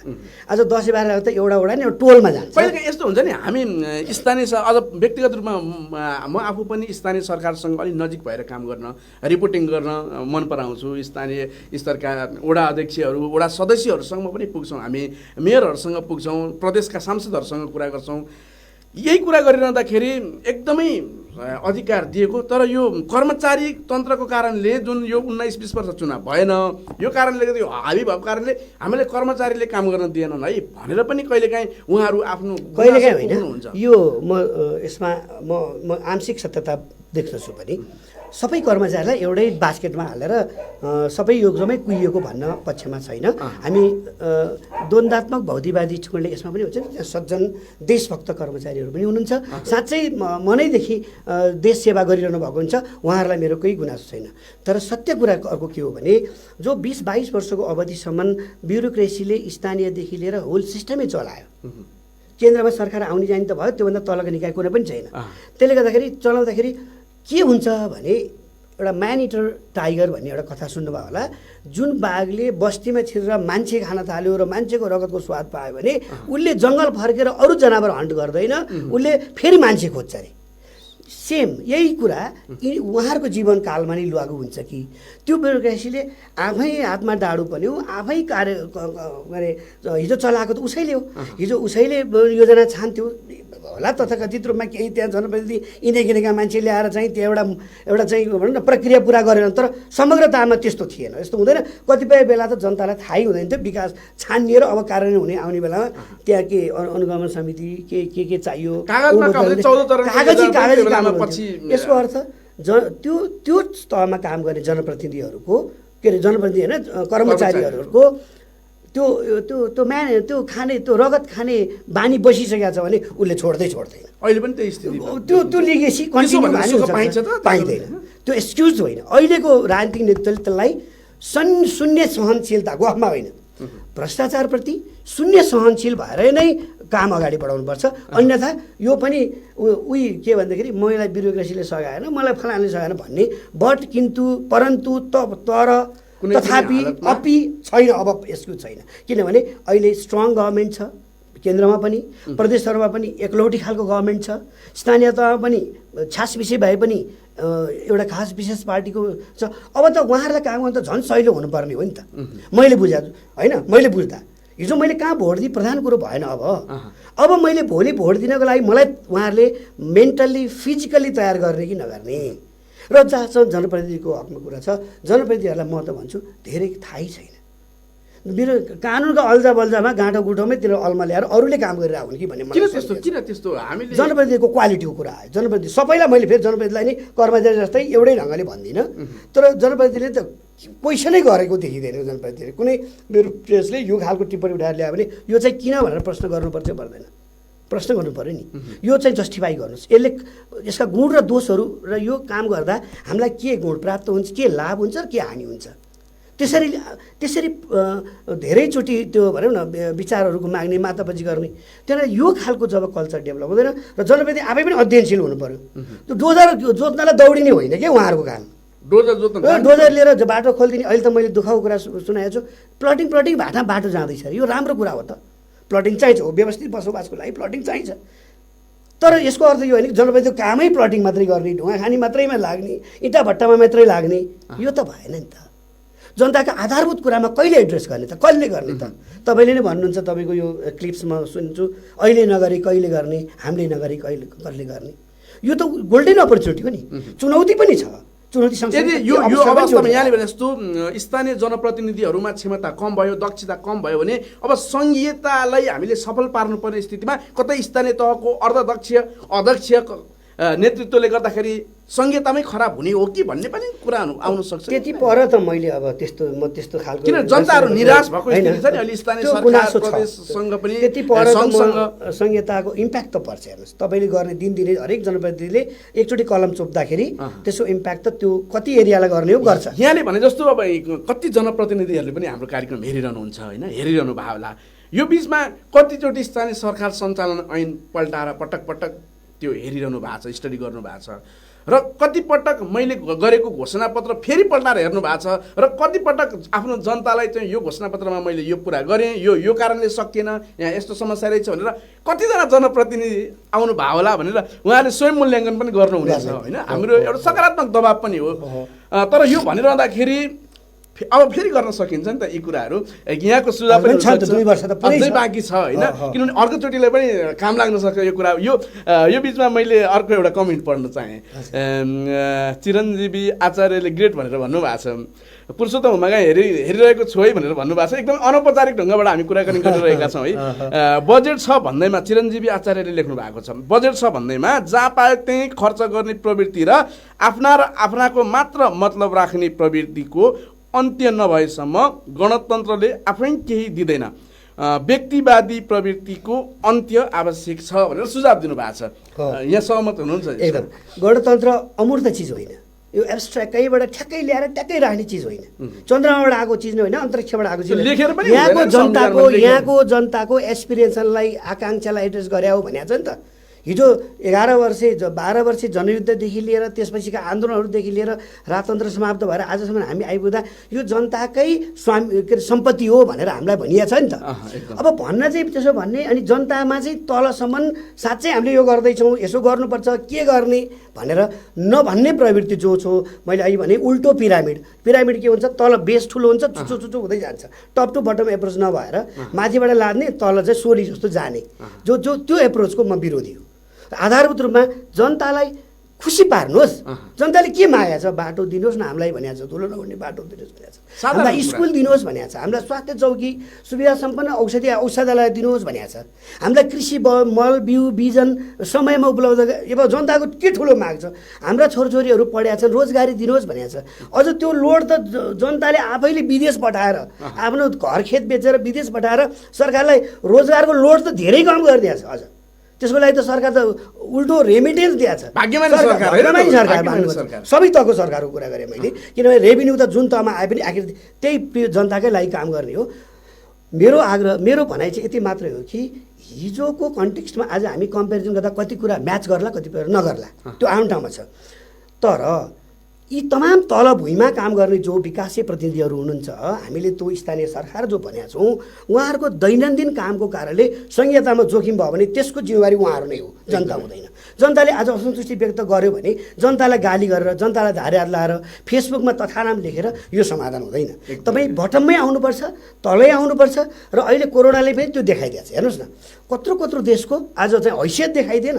अमेरिका संसारको सबभन्दा ठुलो 1/3 संसारको बजेटको 1/3 22 ट्रिलियन कति छ मलाई अहिले ठ्याक्कै आएन बजेट बनाउने अमेरिका। कसैले भन्ठान्थ्यो आज अमेरिका त सपनाको देश थियो नि त। एकदमै त हेल्थ सिस्टम हेर्नुहोस् त, कोल्याप्स रहेछ त, नत्र यत्रो धेरै मान्छे मर्न नपर्ने नि त होइन। रेसिजमको कुराले त अहिले झन् त्यहाँ छ भने हाम्रो देश त केही नै होइन। हामी कहाँ त जति क्षति भएको छ त्यो हामीले अमेरिकासँग दाँजिएर मिल्दैन, हाम्रै कन्ट्रीमा दाँजिनुपर्छ। मैले के भन्नु खोजेँ भने कोरोनाले चाहिँ यो हैसियत सबै देशको देखाइदियो। हेर्नुहोस् न, जुन देशले पूर्वाधारहरूमा शिक्षा, स्वास्थ्य, खानेपानी होइन अरू खालका जो जनताका आधारभूत दैनन्दिन कुरामा लजिस्टिक सुविधा राज्यले तलसम्म डेलिभर गर्यो, तलसम्म उपलब्ध गरायो, ती देशहरूमा कोरोना पनि जित्न विजय गर्न सफल भए। जस्तो चिनकै तपाईँ उदाहरण लिन सक्नुहुन्छ, तर तपाईँ दक्षिण कोरियाको उदाहरण लिन सक्नुहुन्छ, तपाईँ ताइवानको उदाहरण लिन सक्नुहुन्छ होइन, तपाईँ न्युजिल्यान्डको उदाहरण लिन सक्नुहुन्छ होइन। तर अरूको त देखिएन त, अमेरिका, बेलायत, इटली, तपाईँ युरोपमा नेपाल चाहिँ सफल भएको अहिलेसम्ममा चाहिँ अहिलेसम्म हामी कहाँ कम्युनिटी स्प्रेड गरेको समुदायमै सरि नसकेको भन्ने अब यो अहिलेसम्म विज्ञहरूले भने भएर है। फेरि यो स्थानीय सरकार पनि यसमा काम गर्न सक्छ। स्थानीय सरकारको काम चाहिँ मैले यो पार्टमा पछिल्लो बेला काहीँ रिसोर्स नपुग्नु, काहीँ क्वारेन्टाइनको हालत खराब हुनु, त्यो उहाँहरूको लिमिटेसन्स होला, उहाँहरूका नै अप्ठ्यारो बुझ दिनुपर्छ। हामीले यहाँ बसेर अन्धाधुन्दामा होइन बोर्डरका चाहिँ गाउँपालिकाहरू यो बिचमा राम्रो काम गर्न प्रयत्न गरिरहेको छ। जस्तो अहिले हामीतिर पनि वडामा क्वारेन्टाइन त बनाएर राखेको छ नि त, बिरामी आयो भने राख्नुपर्छ, आइसोलेसन वार्ड त राख्नु, क्वारेन्टाइन वार्डहरू त राख्नुपर्छ, विदेशबाट कोही आइहाल्यो भने भनी छ नि। यो स्थानीय तहले हरसम्भव गरेको छ। तर अझ बुद्धि हिजै सोच्नुपर्ने कुरा, हिजै तपाईँले किन स्वास्थ्य क्षेत्रमा लगानी बढाउनु भएन, हिजो तपाईँले शिक्षामा किन लगानी बढाउनु भएन? आखिर अप्ठ्यारो पर्दा त तपाईँलाई त्यही सरकारकै संयन्त्र चाहिने रहेछ नि त। आखिर त्यही ब्युरोक्रेसी जति गाली गरे पनि हामीले अहिले पनि अलिकति आलोचना गऱ्यौँ त्यो चाहिन्छ त्यसलाई क्लिन बनाउने काम त सरकारको हो सर्भिस दिने काम त उसको हो नि त उसले जिम्मा लिएपछि राज्यको एउटा मेसिनरीको पार्ट भयो हुनाले राज्यको ठुलो यन्त्रको एउटा पार्ट पूर्जा भयो हुनाले हो नि त होइन शिक्षामा लगानी अब हेर्नुहोस् न अहिले प्राइभेट हस्पिटलहरूले सहयोग गरेन भनेर छिटफुट आइरहेछ धेरै कुराहरू आएछ आलोचना नै भइरहेछ आखिर यसले के देखाउँछ भने तपाईँको संविधानले दिएको त्यो समाजवाद छ नि अब लागू गर्नुहोस् अब चाहिँ चाहिने भयो अवसरको रूपमा परिणत गर्नु पर्यो त्यसो बिल्कुल यो तपाईँलाई ठुलो एकदम आत्तिहाल्नु पर्दैन प्यानिक हुन केही जरुरी छैन हतोत्साही हुन केही जरुरी छैन अहिले जहाँ जहाँ ल्याकिङ भएको छ अहिले पनि तपाईँ जोनिङ गर्नुहोस् रेड जोन यो छ सिल गर्नुहोस् त्यसलाई चाहिँ त्यहाँ बसेका मान्छेलाई खाना नपाएर मर्ने जस्तो बाधाबाट मुक्त पार्नुहोस् अरू ठाउँमा एरिया तोकेर छोड्दै जानुहोस् न तपाईँको रेभेन्यू पनि बढ्छ तपाईँको राजस्व पनि अहिले बिजोग छ पैसा चाहिँ बुझाउन आऊ भनिरहेको छ मान्छेलाई थुनेर आएर हो त्यो त भन्नु पर्दैन थियो नि यो कुशलता देखाउने चाहिँ यस्तै बेला हो अहिले नर्मल बेला त सरकारले हामी आफ्नो तालमा हुन्छौँ कहिलेकाहीँ भनिन्छ नि त्यो मान्छेको क्षमता मान्छेसँग जोडेको राज्यलाई मैले मान्छेको क्षमता भनेको पीडा भएको अप्ठ्यारो अवस्थामा क्षमता देखाउने हो हाम्रो नेपाल सरकारले यो अप्ठ्यारोको अवस्थामा अवसरसहित यो गर्न सम्भावना यो क्षमता छ जस्तो लाग्छ अब अहिलेको बजेटरी हिसाबले अब त्यो यो चुनौती हो कोरोना तर अब अवसरको रूपमा पनि ल्याउँदाखेरि त्यो अवसर कतिको क्याच गर्छ भन्ने कुरा गर्न सकिन्छ जति आफ्नो रिसोर्स छ त्यो आधारमा तपाईँ प्रदेश स्तरमा सुविधा लान सकिन्छ कि स्थानीय स्तरमा के गर्न सकिन्छ तपाईँ सपिङ लिस्ट बनाउनुहोस् 1 2 3 4 5 6 आवधिक योजना बनाउनुहोस् तत्कालीन के गर्ने मध्यकालीन के गर्ने दीर्घकालीन के गर्ने त्यसलाई चाहिँ एउटा टेबुलेसन गर्नुहोस् त्यसपछि मैले तुरुन्तै एक्सन प्लानमा यो लगिहाल्छु यसलाई तुरुन्तै यसरी गर्छु भन्नुहोस् अहिले तत्कालै आइरहेको समस्यालाई तपाईँ 2 वर्ष कुर्दैन जनताले अहिले तपाईँ कोही बिरामी भयो भने तपाईँ एम्बुलेन्स बोलाएर तुरुन्तै हस्पिटल लाने हो त्यो बेलामा भोलिसम्म तपाईँ झाँइ झाँक्री बोलाएर एकचोटि हेर्छु त्यसपछि भएन भने बिल्ल लान्छु भन्ने तपाईँलाई त्यो अवसर हुँदैन होइन असारमा तपाईँ धान रोप्ने बेलामा होइन म अब 1 महिना पछि लाउँछु भनेर पाउनुहुन्छ पाउनु न तत्कालीन योजना तपाईँ बनाउनुहोस् अनि मध्यकालीन योजना त्यसलाई सपोर्ट गर्ने बनाउनुहोस् र त्यसपछि तपाईँ अर्को दीर्घकालीन योजनामा लानुहोस् जनतालाई कन्भिन्स गर्नुहोस् उनीहरूलाई स्वामित्व लिन दिनुहोस् के त्यो योजना चाहिँ मेरो लागि हो है अपनत्व लिन दिनुहोस् मेरो हो है यो स्कुल बनिरहेको छ मेरो हो यो बाटो बनिरहेको छ मेरो हो यो पैया बनिरहेको छ मेरो हो तर अहिलेको हेर्नु त एकदमै नागरिकहरूमा चाहिँ यो नगरपालिकाले बनाएको हो यो नगरको भन्ने खालको त्यो पनि हाम्रो नागरिकको पनि त्रुटि छ है त्यसमा नागरिकले यो मेरो लागि भनेर त्यो चाहिँ नागरिकले किन भन्यो भने चाहिँ बुझाउन नसकेर हो त्यो त जिम्मेवार जो लिडरसिपमा बसिरहेको छ उसले बुझाउनु पर्यो नि त चेतना दिन सक्नु पर्यो राज्यको खबरदार है यो तपाईँको सुविधाको लागि हो होइन मैले कतै सुनेको थिएँ स्कुलबाट आउने बच्चाले कहीँ स्याउको हाँगा भाँचिया देखेर आफ्नो बेल्ट निकालेर त्यो स्याउको हाँगा चाहिँ नलत्रोस् अझ नभाँच्योस् भनेर अर्को हाँगा जोडेर गयो अरे हाम्रा बच्चाले ढुङ्गा हानेर छारेर खान्छन् अरे दुईटा हेर्नुहोस् है तपाईँ के सिकाउनुहुन्छ तपाईँ संस्कार कल्चर त्यही त मैले डेमोक्रेसी त कल्चर हो भनेर मैले रिपिटेडली भन्ने गरेकै कारण त्यो हो बुझ्नु भएन हामीले त्यो डेमोक्रेसीको कल्चर हामीले लिन सकिरहेका छैनौँ हो त्यो सुरुवात चाहिँ माथिबाटै हुनुपर्छ तपाईँ जस्तो शिरमा हालेको पानी पैतालामा पुग्ने हो क्या तपाईँ माथिबाट तपाईँ पोलिटिकल कल्चर सुरु गर्नुहोस् तल अटोमेटिक त्यो आउँछ जनता त्यसपछि वाच ग्रुपहरू हुन्छन् हुइसल ब्लोअर भन्छ नि चिठी लाउनेहरू हामी जस्तो जो हामी चाहिँ अहिले चाहिँ होइन उसको लागि सामाजिक न्यायको लागि चाहिँ नागरिक समूह भनेर जो हामी अहिले अलिअलि काम गर्न खोज्दैछौँ यो बिचमा मैले यहाँको यो प्रसङ्गमा अलिकति आउँछु मैले सुझाव नै दिनु छ जनप्रतिनिधि एकदमै म माधव नेपालजी यहाँ लेख्नु भएको छ उपभोक्ता समितिमा जनप्रतिनिधिका श्रीमती श्रीमान छोराछोरी राखेर काम गरुन्जेल अथवा गरुन्जेल लेख्नु भएको छ स्थानीय निकायमा अनियम भइ नै रहन्छ अनियमितता भन्नु यो रियालिटी हो किन त परिवारभित्रकै मान्छे किन तपाईँ तीबाट तपाईँ छुट्याउनुहुन्छ कि मेरिट त्यो रिपोर्ट कार्ड लिएर आऊ भन्ने जुन प्रश्न अहिले मैले गरेँ नि हो यस्तै हो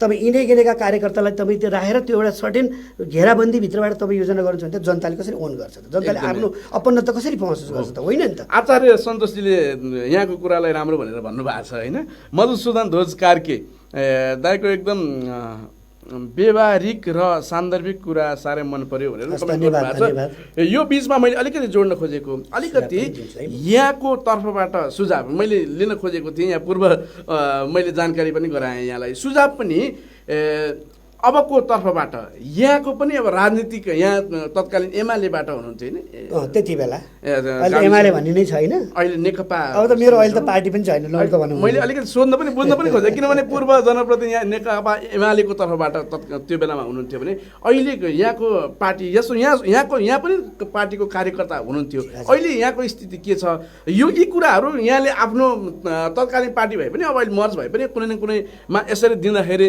यहाँलाई पनि अहिले आलोचना गर्यो भनेर यहाँ पन्छिनु पर्ने स्थिति आएको हो कि अलिकति व्यक्तिगत कुरा म यही भने त्यही कल्चरै कुरा हो राजनीति गर्ने मान्छेले छुट्याउन सक्नु पर्यो यो आलोचना स्वस्थ आलोचना हो कि यो सुझाव हो कि यो विरोध मात्र विरोधको लागि विरोध गर्नेहरू पनि छन् होइन तर त्यसलाई पनि तपाईँले सुन्न चाहिँ पर्छ फेरि यो डेमोक्रेसीको सुविधा हो यो अरू कहीँ हुन्न तपाईँ हिजो पञ्चायतमा त सुविधै थिएन होइन यत्रो धेरै मान्छेले जीवनकालमा सङ्घर्ष गरेर बलिदान गरेर मरेर ल्याएको चिजलाई त यो आजको दिन देख्न होइन भनेर जनता निराश हुनु स्वाभाविक छ र जहाँसम्म पोलिटिकल कुरा गर्नु हो म अहिले आधाररूपमा झोला बोक्ने कार्यकर्ता चाहिँ भएको छैन म आलोचनात्मक सोच राख्ने कार्यकर्ता भन्दा पनि हुन्छ कार्यकर्ता भनेर मैले फेरि सङ्गठन गरेर हिँडे पनि छैन अहिले किनभने मेरो भूमिका कहाँ के भन्ने मलाई नै थाहा छैन म मात्र होइन हजारौँलाई थाहा छैन ललितपुर जिल्लामा भन्ने हो भने कहाँ कसको स्पेस मैले सुनेसम्म नेकपाको जिल्ला कमिटीसम्म चाहिँ बनाए अरे होइन थुप्रै हुनुहुन्छ अरे त्यसमा खैरजी होस् त्यतातिर नजाउँ अरू पार्टीका पनि त्यस्तै होलान् मलाई कुनै स्पेसिफिक पार्टी विशेषलाई योमा रह्यौँ वा रहिन भन्ने भन्दा पनि मलाई उहाँहरूले अडाउने काम गर्नु चाहिँ गर्नु त्यसमा भर पर्ने कुरा हो म अहिले जम्मा म अहिले हुन्छ नि ओहो मैले त्यति गरेको थिएँ म पार्टी यहाँ पुग्न पाएँ हुन्थ्यो मेरो एस्पिरेसन के पनि छैन त्यस्तो थियो भने म पनि यसमा नि हुन्थेँ होला हजुर हस् हस् त हजुर हस् त हजुर त्यो गर्न आवश्यक छैन नेपाली राजनीतिक संस्कार चाहिँ त्यस्तो छ त्यो हुन्छ नि झुन्डा सुन्डा बोकेर हिँड्ने ठेक्कापट्टा मिलाइदिने काम गरेर म हिजोदेखि नै म राजनीतिक बाटो त्यसरी बनाउँथेँ होला तर मलाई त्यो बाटो ठिक लागेरै म अलिकति पछाडि परेँ त्यो बेला गाविसको टिकट लिन चाहिँ यस्तो गर्नु पर्थ्यो पर्दैन थियो मलाई त घरै गरेर दिएको त्यो बेला जब कि म अखबारमा काम गर्दै थिएँ छँदा खाँदाको राम्रो जाहिर छोडेर म आएको मलाई चाहिँ मेरो हकमा चाहिँ होइन कहीँ कसैको हकमा त्यो भयो भने अन्यथा होइन एकदम यहाँले सुझाव अहिलेको जनप्रतिनिधिलाई एउटा विश्लेषणको आधारमा यहाँले अनुभवको आधारमा दर्शकलाई जानकारी पनि गराउन चाहन्छु कि कृष्ण मिडियाको तर्फबाट हामी सकारात्मक दबाब दिन पनि चाहिरहेका छौँ किनभने स्थानीय सरकारलाई बलियो बनाउने अभियान पनि कृष्ण मिडियाको तर्फबाट हो किनभने हामीले संहिताको सफल पार्नु छ संहितालाई भनेपछि हामी सञ्चारकर्मीको भूमिका पनि नकारात्मक समाचार देखाउनु मात्र होइन यसरी विश्लेषण गरेर आइसकेपछि केही न केही कुरा निस्कियोस् यति कुरा गरिसकेपछि सुझाव के त होइन अब अहिले सबभन्दा धेरै ठुलो कुरा नि नगरौँ अब राष्ट्रियताको कुरा नि नगरौँ प्रधानमन्त्रीलाई हामीले 4 लाइन यहाँ लेखेर केही नापिनेवाला नि छैन होइन हाम्रो तहको कुरा गर्ने हो भने कसैको तितो पोख्न त होला कसैलाई त्यो कुण्ठाहरू अभिव्यक्त गर्न त प्लेटफर्म त होला तर त्यो चाहिँ त्यति प्रभावकारी मैले ठान्दैन सोसियल मिडियाहरूमा जुन ढङ्गको आउँछ त्यो ढङ्गले सुझाव चाहिँ स्पेसिफिक विषयगत दिन सकिएला आफूले मैले पनि लेख्छु कहिलेकाहीँ खास गरी फेसबुकमा म पनि कमेन्टहरू लेख्छु स्ट्याटसहरू अपडेट गर्छु त्यो मलाई लागेको कुरो त्यो अरूलाई पनि भेन्टिलेट गरौँ सुनाउँ बुझाउँ भनेर हो मैले लेखेको कुरो नै फेरि 100% एक्युरेट हो म पो कन्भिन्स भएँ त तपाईँ असहमत हुन सक्नुहुन्छ त्यो आफ्नो ठाउँमा छ र मैले जहाँसम्म भन्छु यो जुन कृष्ण मिडियाको जो तपाईँले जो यो डिजिटल प्लेटफर्मबाट चाहिँ अभियान सुरु गर्नुभएको छ यो ठ्याक्कै मेरो सोचसँग मिल्दो छ यसलाई किप इट अप गर्नुहोस् यसलाई कन्टिन्यू गर्नुहोस् सबै पक्षका मानिसहरूलाई यो प्लेटफर्ममा ल्याउनुहोस् जुदाउनुहोस् बजाउनुहोस् र कस्तो भने सकारात्मक हस्तक्षेप चाहिँ जरुरी छ आजको मितिमा सकारात्मक हस्तक्षेप जरुरी छ चाहे त्यो केन्द्रमा होस् तल होस् हामी चाहिँ तल बाँध्नेहरूलाई हामी तलकै कुरा गर्छौँ ठुलो कुरा नगरौँ म केही सुझावहरू राख्न चाहन्छु यो हाम्रो संविधान हामीले सबभन्दा हाम्रो मूल अहिलेको ग्रन्थ भनेकै आजको मितिमा सबैले मान्ने सबै धर्मका सबै जातका सबै पार्टीका मान्छेले मान्ने ग्रन्थ भनेको चाहिँ आजको मितिमा हो हाम्रो नेपालको संविधान 2072 हो त्योभन्दा पछि संविधानका फन्डामेन्टल्सहरू ख्याल गरिदिनुहोस् सानो सानो जनतासँग क्लोज हुनुहोस् तपाईँ जनप्रतिनिधिहरूलाई मैले सुझाव दिइरहेको कुरा मलाई त्यो जरुरी नहोला म कुनै प्लेटफर्मबाट तपाईँ केही सुझावहरू मैले ठुला कुरा पनि गरौँला किन मसँग त अब्लिगेसन मेरो दायित्व त छैन मैले त कहीँ तार्न पुर्याउनु त पर्दैन मैले त भन्दै पुग्छ मैले गलत भने म पनि आलोचित हुँला तर मैले कोसिस गर्छु कि गलत नभनौँ तथ्यको आधारमा भनौँ र केही सुझावहरू म दिन चाहन्छु त्यो कि जनताको इच्छा भएर काम गर्नुहोस् जनता के चाहन्छन् बाटो लाँदाखेरि तपाईँको इच्छाले नगर्नुहोस् त्यहाँ जनताको इच्छा होला नि त जनताले यताबाट लग्दैदेखि हामीलाई पनि छुन्छ होला भन्ने हो नि त कसैको इच्छामा प्रभावित नहुनुहोस् सबैभन्दा ठुलो कुरो के हो भने लोभमा नपर्नुहोस्। मैले जनप्रतिनिधिहरूलाई अहिले आजको मिडियामा भन्छु, तपाईँ लोभमुक्त हुनुभयो भने साधु मनले काम गर्नुहोस् न। साधु भनेको त्यो कुण्डल लाएर धारी जुङ्गा पाल्ने साधु भने होइन, मनको साधु भएर साधु मनले काम गर्नुहोस्। किनभने पोलिटिक्स सामाजिक काम हो। तपाईँ यहाँ लाभ हानेको हिसाबले आउनुपर्छ, तुरुन्तै तपाईँ बिदा हुनुहोस् यसबाट। म सक्दिनँ भने म बिदा हुन्छु। मैले त्यो भन्नु पऱ्यो, मेरो अनेस्टी हो त्यो। जबसम्म राजनीतिमा भ्यालु पोलिटिक्सको कुरा, मूल्य राजनीतिको कुरा र लोकतन्त्रमा संस्कृतिको कुरा बाँच्दैन नि।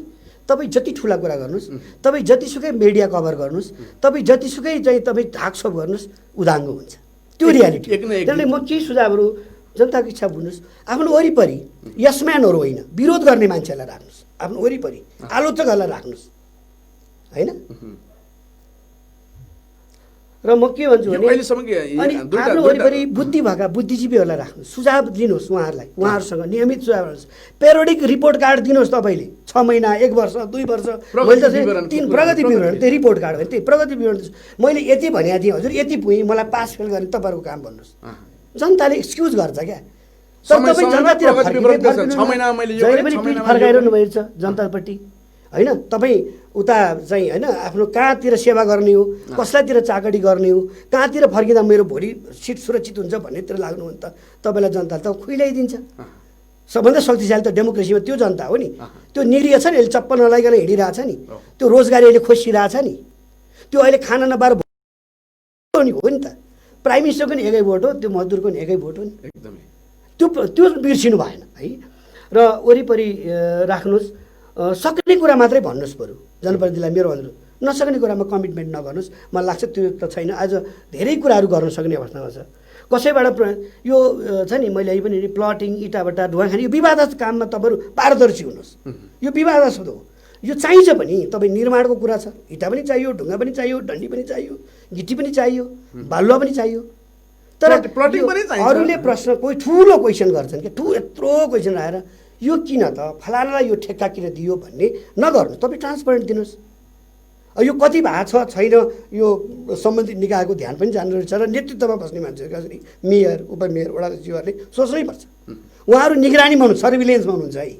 उहाँहरूले के भन्न ठान्नु भएन, हामीलाई कसैले देखाएको छैन, हामीले भनेको कुरो ढुङ्गाको अक्षर, त्यो भन्न ठान्नु भएन। जताततैबाट मान्छेले, र मैले हरेकचोटि त्यो जनप्रतिनिधिलाई शुभकामना दिने बेला भन्ने गर्छु, तपाईँ चारैतिरबाट देखिने गरी काम गर्नुहोस् है। त्यसको रिजल्ट आउँछ। अहिले त 4 नै होइन, 8 कोणैबाट देखिने गरी तपाईँ काम गर्नुहोस्। तपाईँ जनताको अकण्टक नेता हो। तर तपाईँ आजको लाभ हेर्नुहुन्छ, आजको पर्सपेक्टिभ। तपाईँ हाम्रो राष्ट्रको जीवनको लागि हाम्रो आयु त यति छ नि त, मिली सेकेन्ड हो नि त। यो पृथ्वीको लागि, यो राष्ट्रको लागि त त्यति राम्रो, यति सुन्दर जीवन छ। यसलाई तपाईँ किन प्रोडक्टिभ नबनाउने? किन समाजसेवा गर्छु आएपछि नि समाज सेवाकै हिसाबले काम गर्नुहोस् न। लाभानीहरू त व्यवसाय गरे भइगयो नि, मैले जस्तै ट्याक्स तिर्नुहोस्, प्यान ब्याग लिनुहोस्, तपाईँ बिजनेस गर्नुहोस्, करदाता बन्नुहोस्। तपाईँ यो फिल्डमै नआउनुहोस् न। तपाईँलाई नाफा घाटाको कुरा छ, व्यावसायिकताको कुरा छ भने यहाँ जनप्रतिनिधि भइरहेको बेलामा पछि व्यापार गर्छु जस्तो लागेको थियो कि पछि म त बाध्य भएर गएको। म त जनप्रतिनिधि भएर कि चाहिँ त्यहीँ उही 2-4जना बोक्ने, सिडिओ कार्यालय जाने, जिल्ला विकास जाने, उभोद समिति गठन गराउने, होइन? अनि त्यसपछि उभोद समितिको अध्यक्ष एउटालाई राख्ने। अहिले तपाईँले भने जस्तो आफ्नै परिवारजनको, त्यहाँ कसले कमेन्ट पनि लेख्नु भएको थियो, आफ्नै परिवारजनको मान्छेले राख्ने गरे भए मलाई फिल्डमै जान पर्दैन थियो। यी बिजनेस हुन्थ्यो नि त। एकदमै बिजनेस त म त्यही गर्थेँ त। त्यो बाटै बेठिक लाग्यो। हे भाइ, म 56 सालपछि तिल मिलाएँ, पार्टी पनि फुट्यो। ओहो, म त झसङ्ग भएँ। मेरी बात सही, म त कहाँ आइपुगेँ, म फसेँ जस्तो लाग्यो। केटाकेटी भइसकेँ, होइन? बाला खुवाउनै पऱ्यो, होइन? परिवार जोडिसक्यो, बाआमा हुनुहुन्छ, भाइहरू छन्, उनीहरूको केही रोजगारी छैन। ल बा, यो बाटोबाट गएँ भने म चाहिँ धसिन्छु। म समाजसेवाको खोलमा एउटा नराम्रो काम गर्नेतिर चाहिँ जान्नु भला जान्थै जाँदैन थियो, पछि परिणाम देखिने कुरा थियो। अहिले भविष्यवाणी गर्न कति प्र्याक्टिकल हुन्छ हुँदैन। तर यो बाटो ठिक छैन। बरु प्यान नम्बर लिएर व्यवसाय गर, करदाता बन, क्लिन कमाइ गर, कहीँ कसैलाई लुट्नु चलाउनु परेन, व्यवसाय त गरेर त खान पाइयो नि त। त्यो पर्सपेक्टिभबाट म चाहिँ तिनीहरू हेरेर मैले जनप्रतिनिधि भएको 1 वर्षपछि नै बिहान गाविस खोलेर दिउँसोदेखि कागजको भारी बोक्ने हिँडेँ। यो मेरो रियालिटी हो। सबै मेरो जस्तै हुनुपर्छ म भन्दिनँ, तर जो मान्छे यसमा निष्ठाले आउनु भएको छ, साधु मनले काम गर्छु भनेर आउनु भएको छ, उहाँ त्यस्तै हुनुपर्छ। अर्को बुदा पनि तिर नि जाउँ। यहाँको सुझाव एकदम महत्त्वपूर्ण छ। यहाँको सुझाव मैले स्थानीय जन भन्दाखेरि अहिले चाहिँ यो तपाईँ यही त यो विकास निर्माण कामलाई अब्जेक्टिभ बनाउनुहोस्, जनताको हितको पक्षमा बनाउनुहोस्, पानीका मुहानहरूको संरक्षण गर्नुहोस्, यो वातावरणीय स्वच्छतालाई ध्यान दिनुहोस् योजनाहरू तय गर्दा, र जेन्डर इक्विटी लैङ्गिक विभेदको हिसाबले कुनै पनि काम नगर्नुहोस्, छोरीहरूलाई पढ्न प्रेरित गर्नुहोस्, छोरीहरूलाई सुविधा दिनुहोस्। स्थानीय तहको मान्छेले त तल निर्धन परिवारबाट चाहिँ छोरीहरू पढ्न आएको छैन भने खोजी ल्याएर पढाउनुहोस्, उनीहरूको हेल्थलाई ध्यान दिनुहोस्, उनीहरूका न्यूनतम सुविधाहरूलाई ध्यान दिनुहोस्। विकासमा सहकारीहरू छन्, यहाँ थुप्रै गैर सरकारी संस्थाहरू छन्, उनीहरूलाई युज गर्नुहोस्। नगरपालिकाले सक्छ नि, उनीहरूसँग रिसोर्स पनि छ, मेन पावर पनि छ। सबभन्दा आधारभूत निकाय त सहकारी हो नि। त सहकारीहरू चाहिँ राम्रोसँग काम गरेछन्, दण्ड पनि गर्नु पऱ्यो। र सहकारीको क्वालिटीलाई, उनीहरूसँग भएको सुविधालाई, उनीहरूसँग भएको जनशक्तिलाई, उनीहरूसँग भएको पुँजीलाई पनि डेभलपमेन्टमा युज गर्नलाई योजना बनाउनुहोस्। तपाईँसँग भिजन हुन जरुरी छ क्या, दृष्टिकोण भएपछि अनि तपाईँलाई सबै कुरो गर्न त नआउन सक्छ। तपाईँ एक्सपर्ट त होइन नि, सबै कुराको जानकार नबन्नुहोस्, विज्ञ राख्नुहोस् न। नगरपालिकाले 4 जना 5 जना विज्ञ एक्सपर्टहरू हायर गर्न सक्दैन। यो तपाईँ बुद्धि त मेयरको लागि र वडा अध्यक्षको लागि समेत यहाँले सुझाव दिइरहनु भएको। बिल्कुल बिल्कुल बिल्कुल। जस्तो प्लानिङ कमिसन छ केन्द्रमा, त्यस्तै बनाउनुहोस् न नगरमा पनि एउटा प्लानिङ कमिसन। विज्ञहरू राख्नुहोस् र आलोचकहरू राख्नुहोस्, त्यसमा एक्सपर्ट मात्र होइन, आलोचकहरू राख्नुहोस्। अनि उसले आलोचना मात्रै गर्छ कि साँच्चै सघाउँछ? साँच्चै उसले चाहिँ बाहिर जसरी आलोचना गर्छ त्यो ढङ्गले त्यहाँ आएर कन्ट्रिब्युट गर्छ कि गर्दैन? तपाईँ जाँच परख गर्न सक्नुहुन्छ नि। तर तपाईँ जति ओपन हुनुहुन्छ, जति तपाईँ भेन्टिलेटर, पारदर्शी काम कारबाहीहरू जनपक्षीय गर्नुहुन्छ नि, त्यति तपाईँ प्रिय हुनुहुन्छ। एकदमै यो चाहिँ मेरो बुझाइ हो। मैले छोटो समय काम गरेको एकदमै महत्त्वपूर्ण छ। यहाँको कमेन्ट पनि पढ्छौँ हामी सकिसकेपछि। समग्रमा के हो भने क्वालिटी अफ लाइफ, जनताको जीवनस्तर सुधार्नलाई के गर्नुपर्छ गर्नुहोस्। कोरोनाले देखाइदियो त। हेल्थ एजुकेसन त राज्यले नै इन्भेस्ट गर्नुपर्ने रहेछ, लगानी गर्नुपर्ने रहेछ, नगरेदेखि यो हालत हुँदो रहेछ भनेर त देखाइदियो त होइन। कोरोनाले हाम्रो सिस्टम भत्काएको होइन मुरारी बाबु, कोरोनाले हाम्रो सिस्टम भत्काएको होइन, हाम्रो सिस्टमलाई वाङ्गे चाहिँ पारिदियो। किन कोरोना त अस्ति आएको हो नि त। हाम्रो हैसियत, हाम्रो लजिस्टिक के रहेछ, हाम्रो एक्सपर्टहरू कति रहेछन्, हाम्रा सरसुविधा के रहेछ भनेर देखाइदियो नि। हाम्रो मात्र होइन, संसारका धेरै देश, भारत यति होइन, संसारको टप 5 इकोनोमी भएको चाहिँ भारतमा बिजोग छ अहिले। त्यसले हामीलाई दुःख, सात सिमाना मात्र दुःख दिएको छैन कि कोरोनाले पनि पठाइदिएर दुःख दियो।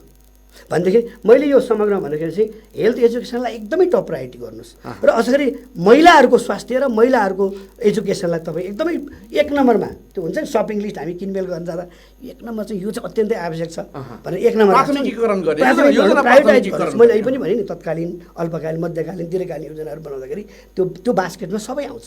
त्यो म फेरि विकास विज्ञानै होइन, मैले त अनुभव सुने टुटाफुटा तपाईँ जस्तै सञ्चारकर्मीले भनेको कुरालाई यसो राखेर मैले त्यसलाई पूर्व सञ्चारकर्मी पनि हुनुहुन्छ होइन, सञ्चारकर्मी मिडियामा नै काम गर्नुभएको नलेज छ।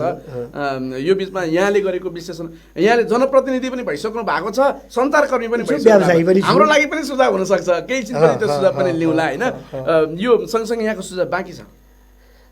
त्यस्तै यही नै हो। मैले समग्रतामा के हो भने तपाईँ वस्तुगत आवश्यकतालाई पहिचान गर्न सक्नुभयो र त्यो अनुसारको योजना, त्यो चाहिँ पूर्वाधारको क्षेत्रमा नि हुनसक्छ, क्षमता विकास असर पर्ने, प्रभाव पर्ने खालको योजना। बेलामा मल बिउ ल्याइदिएन भने किसानलाई तपाईँ मङ्सिना गएर धान रोप्ने बेला तपाईँले दिने सुविधा दिनु भएन भने मङ्सिना गएर तपाईँले किसानलाई धान काट्न सघाइदिएर केही अर्थ राख्दैन।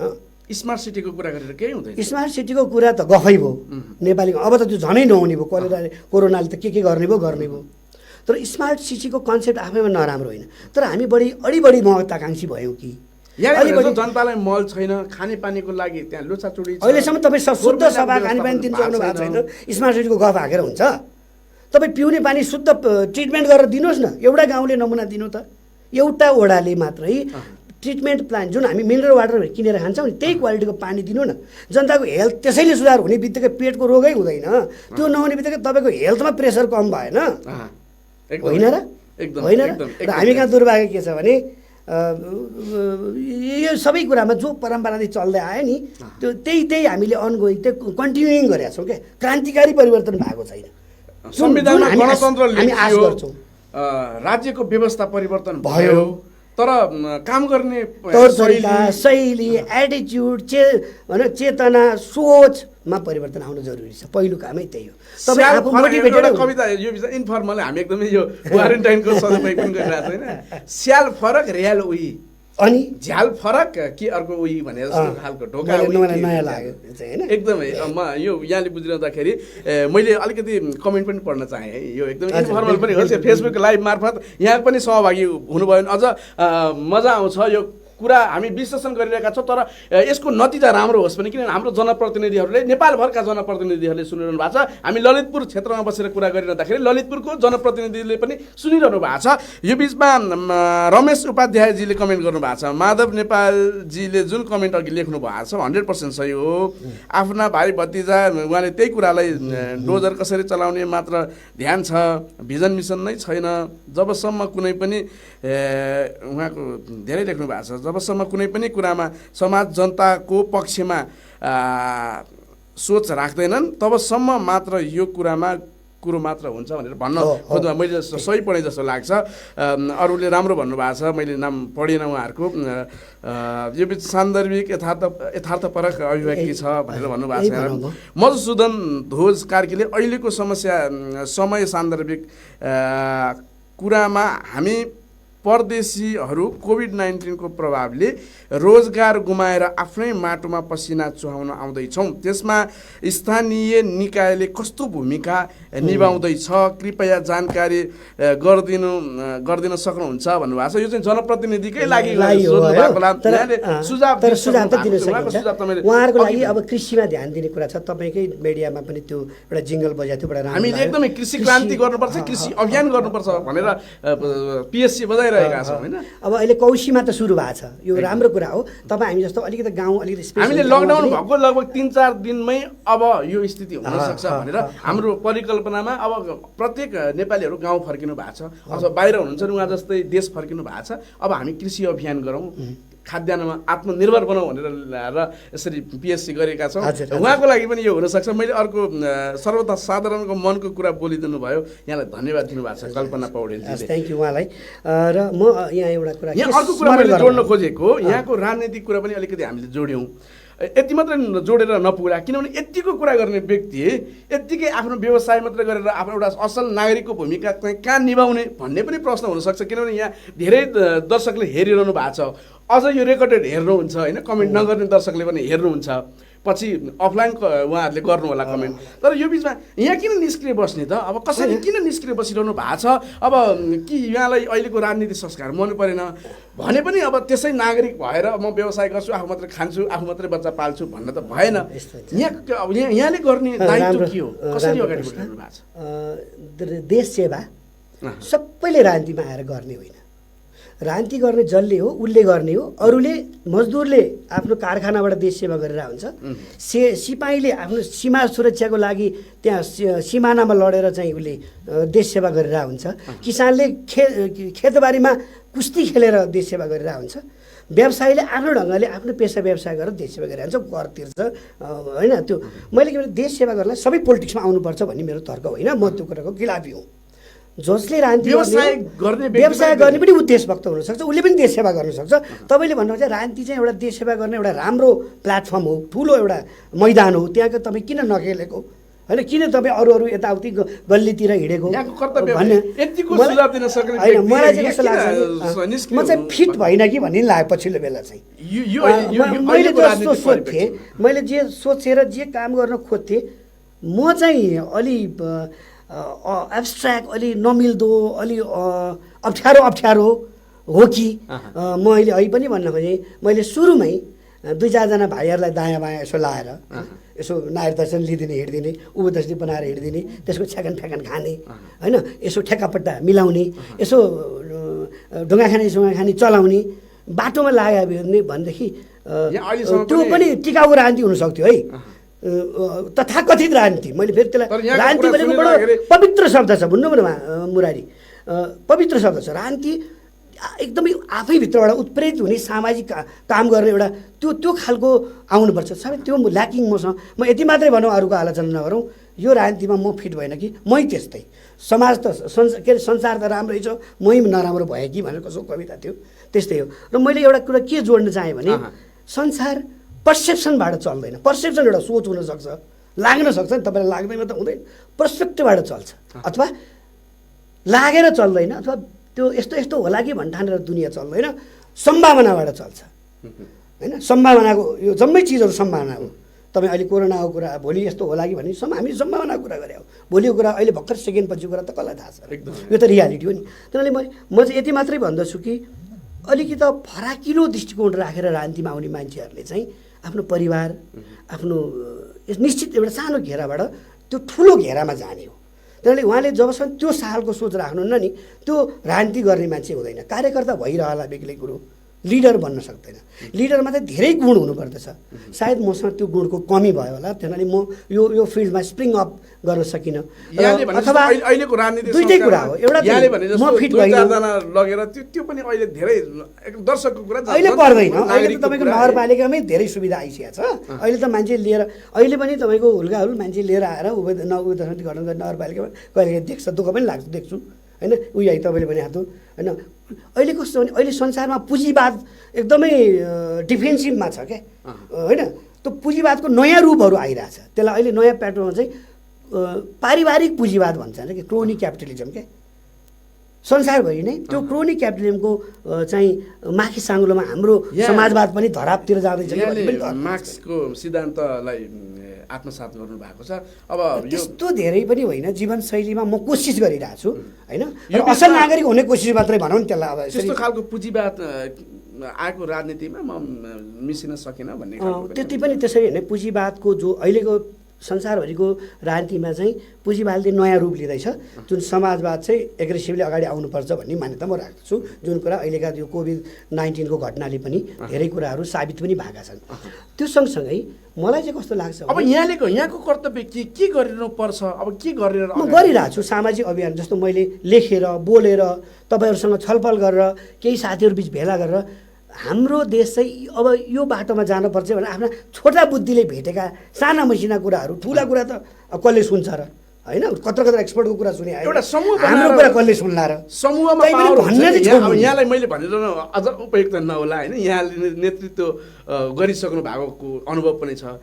समूहमा शक्ति हुन्छ नि, यहाँले समूहहरू गठन गरेर एउटा नागरिक सकिन्छ। त्यो कलेक्टिभ बार्गेनिङको कुरा, सामाजिक न्यायका लागि सामाजिक नागरिक अभियान त्यो के हो त्यो चाहिँ कस्तो भने त्यो चाहिँ एकदम नितान्त यो कुनै खास राजनीतिक पार्टीबाट प्रभावित कम भएका कोही न कोही प्रभावित त हुन्छ, जसले सके म चाहिँ फलानु पार्टीमा छैन, म फलानु होइन भने पनि हामी अलिकति सचेत जो सामाजिक जीवनमा बाँचिरहेका मान्छेहरूलाई चाहिँ त्योबाट उन्मुक्ति त हुँदैन। तर कोही हुन्छन् असाध्यै रुखा, अव्यवहारिक होइन, भक्तहरू होइन, भक्त टाइपको कार्यकर्ता भन्दा पृथक खालका र वस्तुलाई क्रिटिकली हेर्नुपर्छ है होइन। आफ्नो दललाई पनि आलोचनात्मक तरिकाबाट सुझाव दिन सक्ने खालको व्यक्ति, त्यस्तो दलभन्दा बाहिरका मान्छेहरू पनि उसरी हामीले अहिले चाहिँ संविधानको प्रिएम्बलमा जे लेखिया छ, प्रस्तावनामा जे लेखिया छ, त्यो कुरा सबै तहमा, चाहे त्यो स्कुलमा काम गरेको हेडमास्टरले होस्, चाहे तपाईँ स्वास्थ्य केन्द्रमा बस्ने प्रमुखले होस्, चाहे पुलिस इकाइमा काम गर्ने प्रमुखले होस्, तीबाट देशभक्ति सुरु गर्नलाई, तीबाट जनसेवा सुरु गर्नलाई दबाब दिने, त्यसले ठिक बाटोमा जाओस्। र त्यसको लागि हामीले केही अभियान पनि सुरु गर्न खोजेका थियौँ। तर अब यो बिचमा लकडाउन सक्डाउनले हामीले काम गर्न सकेनौँ। त्यसमा हामी 8-10 जना छौँ। यसलाई यो सरकार यसले यसको यो एउटा लुज क्लब हो यो होइन। यो यसले अब इफेक्टिभली नारा जुलुस प्ले कार्ड त्यस्तो केही गर्दैन। यसले प्रभावित क्षेत्रमा गएर जनतालाई एम्पावर गर्ने, उनीहरूलाई सचेत पार्ने, जस्तो विषादी प्रयोग गरेर मात्रै भनेर त भएन नि। विषादीको वैज्ञानिक प्रयोग गरेर भनेर सिकाउने कि नसिकाउने, सिकाएको छैन भने कृषि कार्यालयको मान्छेहरूलाई हामीले भन्छौँ राजनीतिक चेतनाको लागि हो। यहाँ राजनीतिक चेतना त्यो समाजलाई जीवनको सबै राजनीति मात्रै राजनीतिक जीवनको एउटा पार्ट हो जो चाहिँ सबैभन्दा हाबी हुन्छ जहिले पनि। तर जीवन त राजनीति मात्रै हुँदैन। आम मान्छेको जीवन त आफ्नै खालको मात्रै हुन्छ। किसानको जीवन उसको उत्पादनसँग जोडिया हुन्छ, मजदुरको जीवन उसको तनखासँग जोडिया हुन्छ, उसको सिपसँग जोडिया हुन्छ, इन्जिनियरको जीवन त्यहीसँग त्यस्तै गरी जोडिया हुन्छ। हो जहाँ हामीले देखेको सम्म कमी भएको छ भने हामी हुइसेल ब्लोअरलाई त्यति बुझ्नुहोस्, अथवा के भन्छ वाचडग पनि भन्छन् होइन भन्ने हामीले चाहिँ यो भएन है यो चाहिँ गलत भयो गलत सच्याउनुहोस् भनेर पोजिटिभ हस्तक्षेप गर्ने सकारात्मक हस्तक्षेप गर्ने सञ्चारकर्मी त्यस्तो प्लेटफर्मबाट पनि त गर्न सक्छ सबै मान्छे राजनीतिमा आउनु जरुरी पनि छैन तपाईँले भोट दिनुभयो कसलाई चुनिदिनु भयो उसलाई जिम्मा लाउनु उसको काम हो उसले गर्नुपर्छ त्यसो अहिलेको राजनीतिमा फेरि सकारात्मक आलोचना गर्ने व्यक्तिले राम्रो नजरले नहेरेको कारणले गर्दाखेरि पनि त्यस्तो खालको फोरमहरू चाहियो त्यो चाहिँ नेतृत्वले पनि सुधार्नुपर्छ र नागरिकले पनि जिम्मेवार भएर कमेन्ट गर्नु पर्यो आलोचना गर्नु पर्यो माग गर्नु पर्यो होइन गैर जिम्मेवार भएर उनीहरूले नि मिल्दैन सरकारले लकडाउन गर्नुहोस् घरमै बस्नुहोस् भनेर चाहिँ उसले त्यो आचरण पालन चाहिँ गर्नु पर्यो हजुर यो हरिहर लामिछानेले श्याम सर नाइस स्पिच भनेर भन्नुभएको छ प्रदीप कुमार आचार्य जनप्रतिनिधिहरूको एकल काटे सोचको अन्त्य नगरेसम्म केही हुनेवाला छैन भनेर भन्नुभएको छ त्यसमा पनि दम छ त्यो तर्कमा नि दम छ जनप्रतिनिधिहरू आम मान्छेलाई राखेर छलफल गर केहीले त गर्छन् जस्तै हाम्रै वडामा पनि मैले के कति सबै काम उहाँहरूले आम मान्छेलाई थाहा हुने गरी नगरे नि त होला नि त एकदम त्यो कुरा चाहिँ त्यहाँ भएका नागरिकहरूले उठाउनै पर्छ बोल्नै पर्छ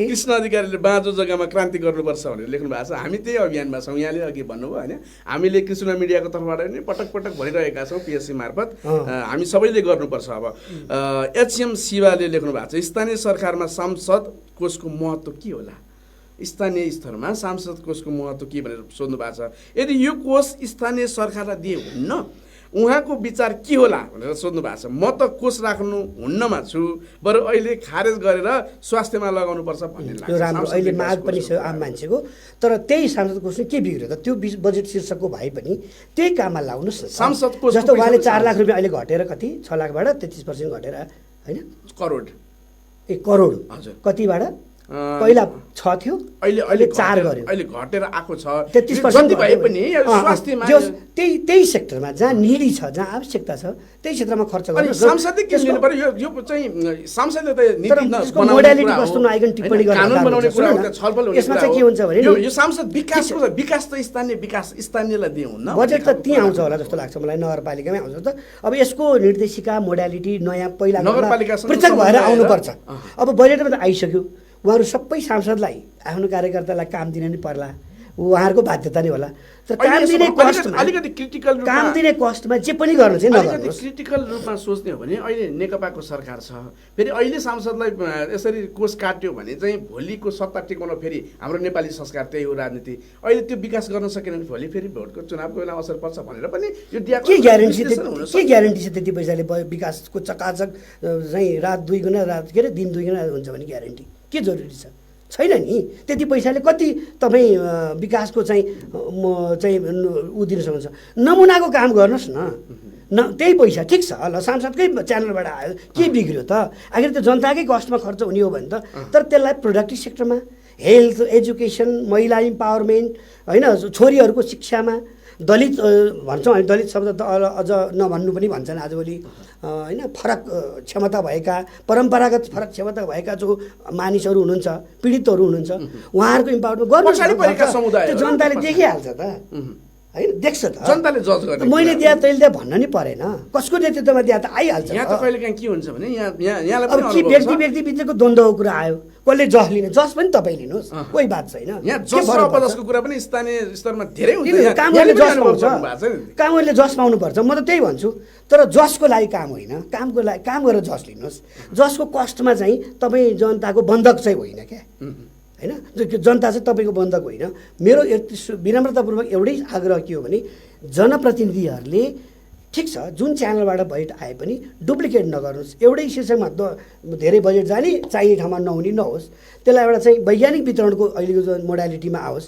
मलाई लाग्छ पहिलाको भन्दा बजेट त विकास पनि हुँदै गएको छ होइन तर जसका लागि ल्याएको त्यसको नाममा खर्च गर्नु न भइगयो त हामीले के भनेका छौँ र हामी जो नागरिक स्तरबाट बोल्ने मान्छे नागरिक अभियन्ता भनौँ म त त्यो तहको नागरिक अभियन्ता नै भन्दिनँ म एउटा विसल ब्लोअर हो मन नपरेको कुरो भन्छु कतिपय कुराहरू मैले पनि भन्न सक्दिनँ होला होइन सबैले आलोचना कुराकोमा पछि लाएर म आलोचना नगरे नि होला त फलानले चाहिँ सरकारको बचाउ गर्यो वा फलानु व्यक्ति बचाउ गर्यो भन्ने अर्थमा नबुझ्नुहोस् तथ्य नबुझिकन मैले भन्दा पनि भनिदिने फेरि भन्नुहुन्न भन्ने मानिरहेको छु किनभने मैले थोरै समय 5-7 वर्ष मैले सञ्चार माध्यममा काम गरेँ हुनाले हामी अथेन्टिक पनि हुनुपर्छ तथ्य अब यसलाई हामी अलिकति निष्कर्षको रूपमा ल्याउँछौँ यहाँको तर्फबाट यहाँको पालामा सञ्चार क्षेत्रमा काम गरिरहँदाखेरि पत्रकारिता गरिरहँदाखेरि हामी जस्तालाई पनि हामी भर्खर सुरु गरेकालाई पनि केही यहाँको अनुभवले काम गरोस् भन्नका लागि म थोरै त्यो कुरा पनि जोडेर अन्त्य गर्छु तर कमेन्ट पनि पढ्न आवश्यक छ यहाँ केशव पहरीज्यूले लेख्नु भएको छ श्यामदाई हजुरले वडा नम्बर 4 को विकासको विषयमा पनि निष्पक्ष विषयमा भन्नुभयो हुने थियो भनेर भन्नुभएको छ उहाँले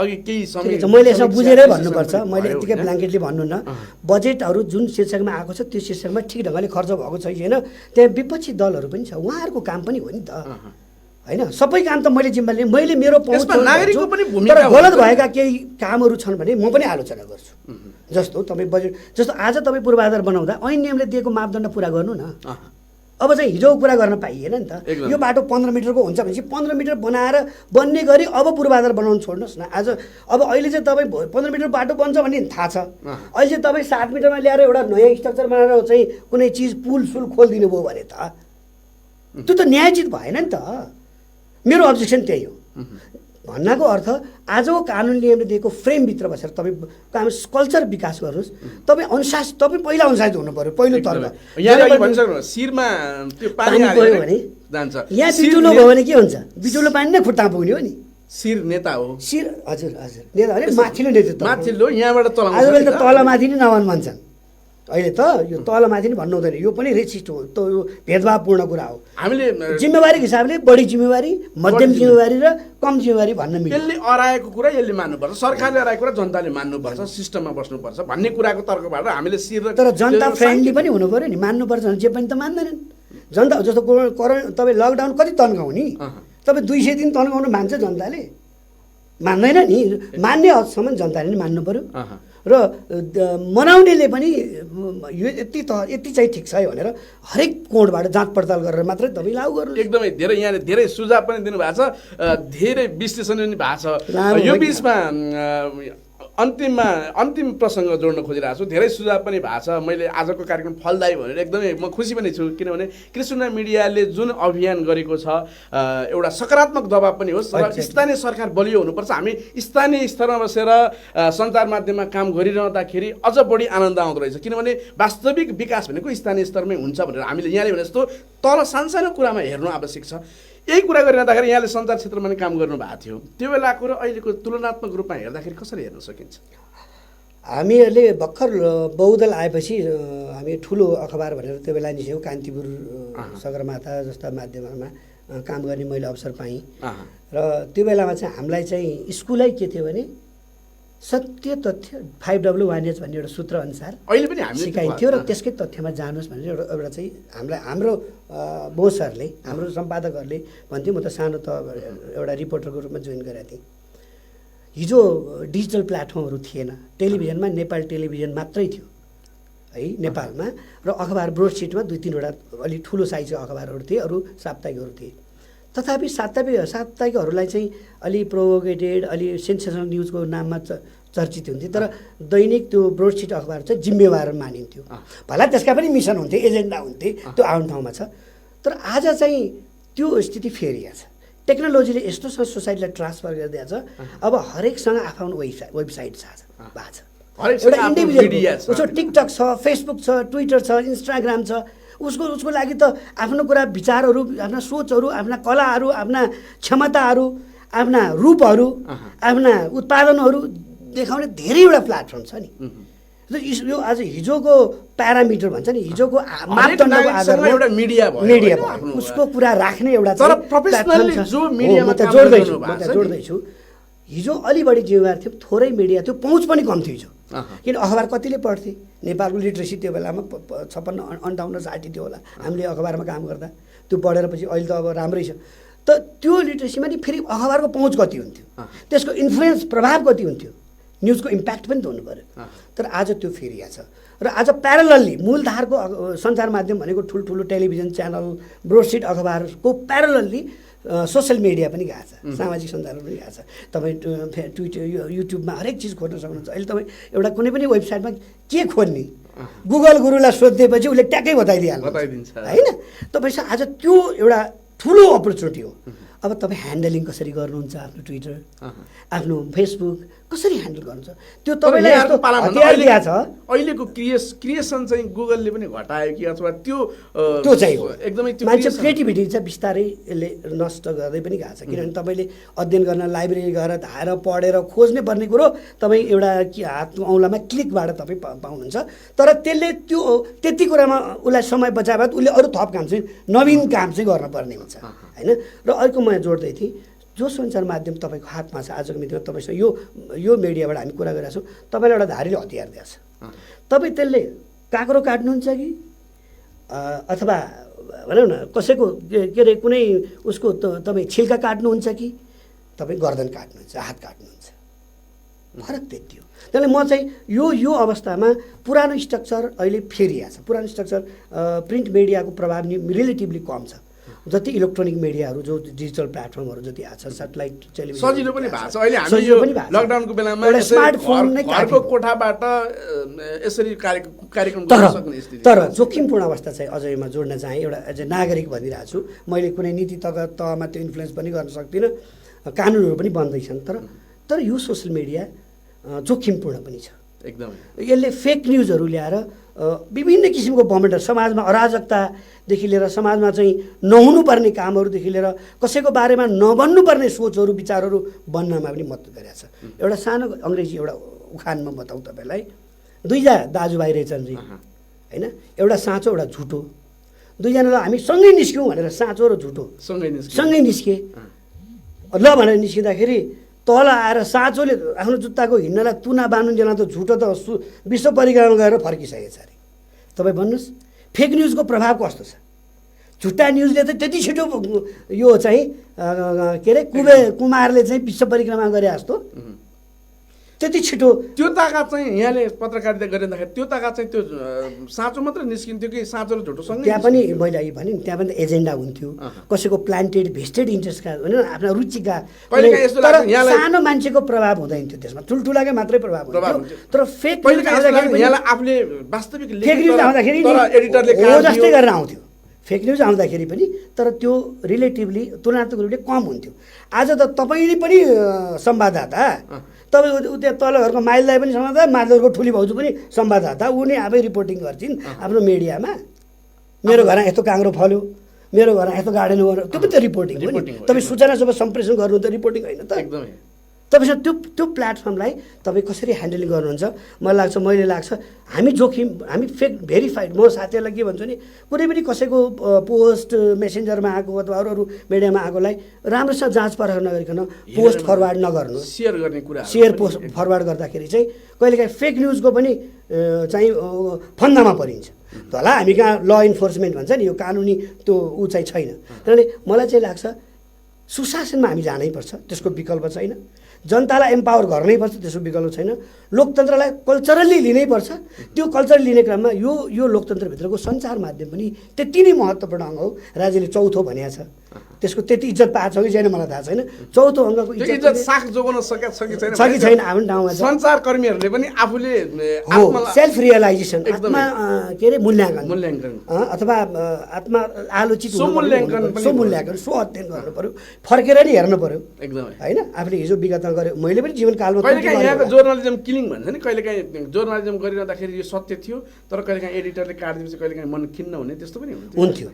अब कहिलेकाहीँ चाहिँ आफूलाई बढी महत्त्वपूर्ण लागेको पार्ट हुन्थ्यो, त्यो चाहिँ राखिदिए हुन्छ। तर एडिटरले यो चाहिँ कसैले त्यसले प्रभावित मलाई परेको छ। एकचोटि त्यो हर्षित टेक्सटाइल कारखाना प्राइभेटाइज गर्ने बेलामा त्यो जग्गा चाहिँ तिनीहरूले ह्याङ्की प्याङ्की के गरेछन्।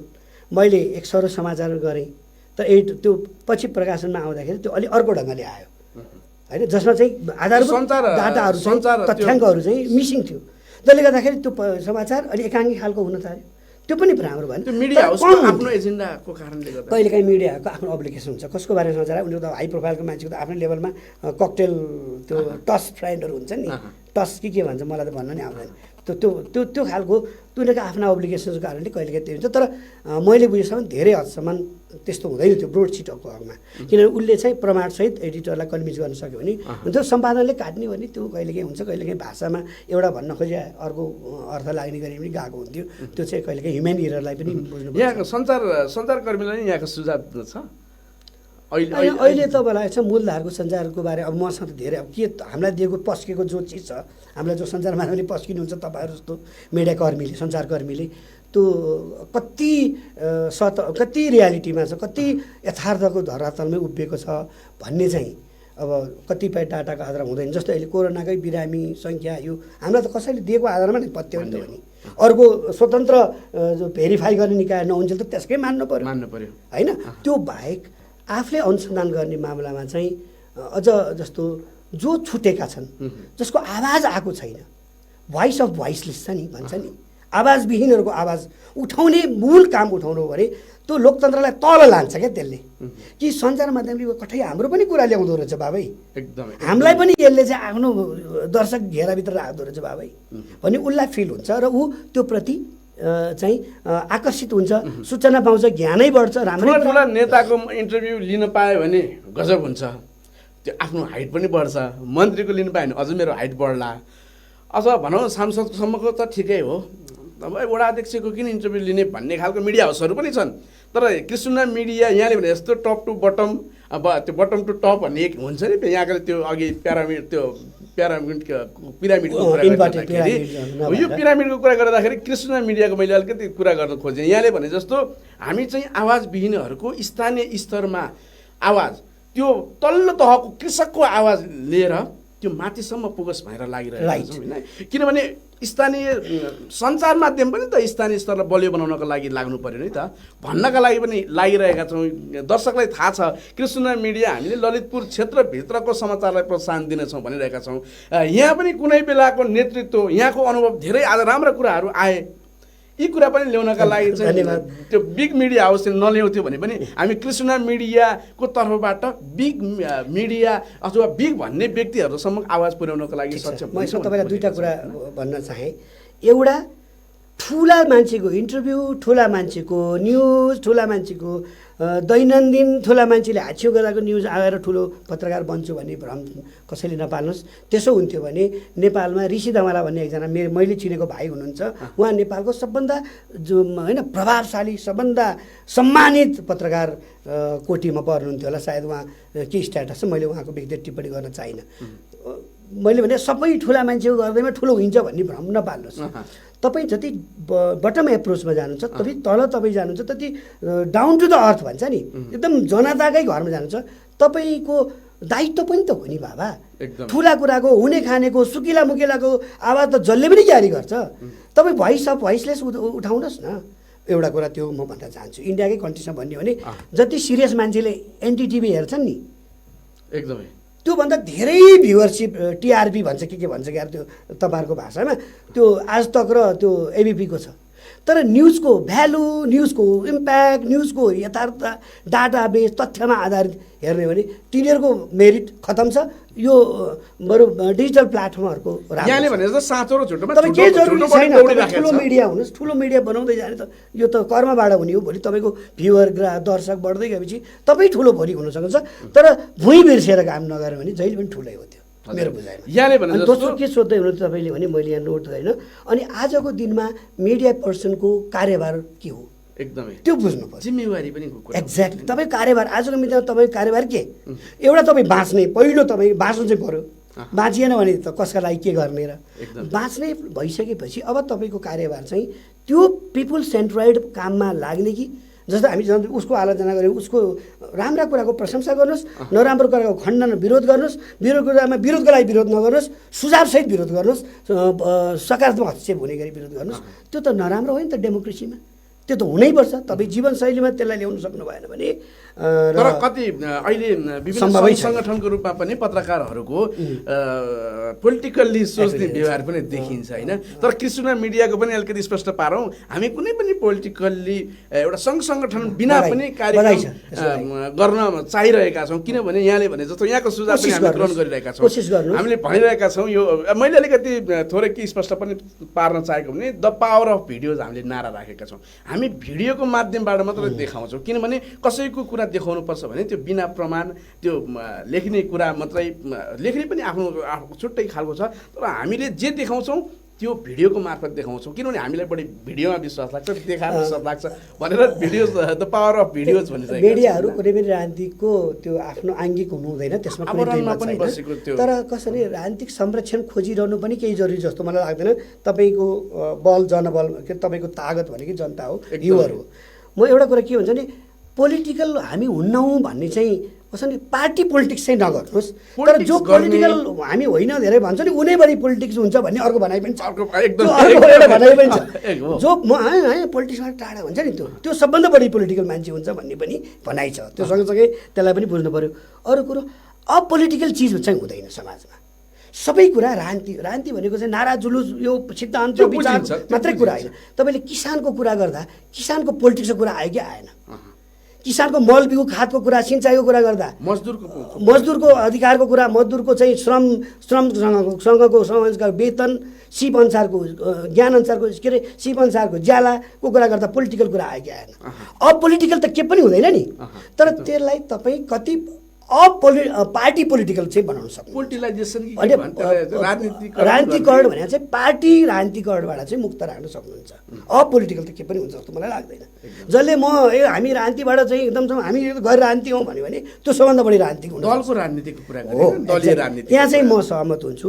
र यसको अर्थ यो होइन कि कुनै दलले राम्रो काम गर्यो, राम्रो विचार राख्यो, राम्रो दृष्टिकोण राख्यो भने त्यसलाई हामीले प्रमोट पनि गर्नुपर्छ ताकि अर्कोले पनि सिकोस्। किनभने राजनीति संस्कार र दलीय संरचनाबाट चाहिँ राज्य चलेको ठाउँमा हामीले दलको राम्रो कुरा देखाएन भने त हरेक कुरा नकारात्मक मात्रै देखाउन पनि सक्दैन। हामीले त अभियानमा साथ पनि दिनु पर्यो होइन। पटक पटक भनिरहेका छौँ हामीले हाम्रो जनप्रतिनिधिलाई साथ दिनुपर्छ। उहाँहरूले गलत गर्नुभयो भने हामी ढुक्क मनबाट हामी सकारात्मक दबाब दिन खोजिरहेका छौँ, आलोचना पनि गर्छौँ, यतिको गरिरहेका छौँ। मैले अन्तिममा एउटा कमेन्ट पढेँ। अब हामी अन्तिम चरणमा छौँ, एकदम समय धेरै भइसक्यो।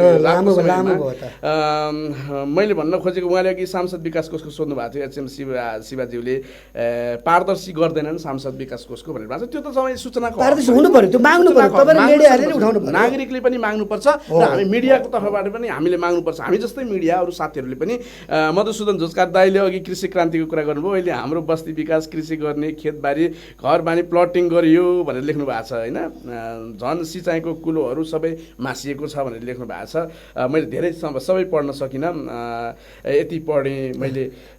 अब कृषि क्रान्ति गर्न के सम्भव छ भनेर पनि भन्नुभएको छ। अघि धेरै कुरा म त्यस्तो विज्ञ होइन, कृषि क्रान्तिको कृषिका विज्ञहरू छन्, अब कृषिका एक्सपर्टहरूले भन्ने कुरा होला।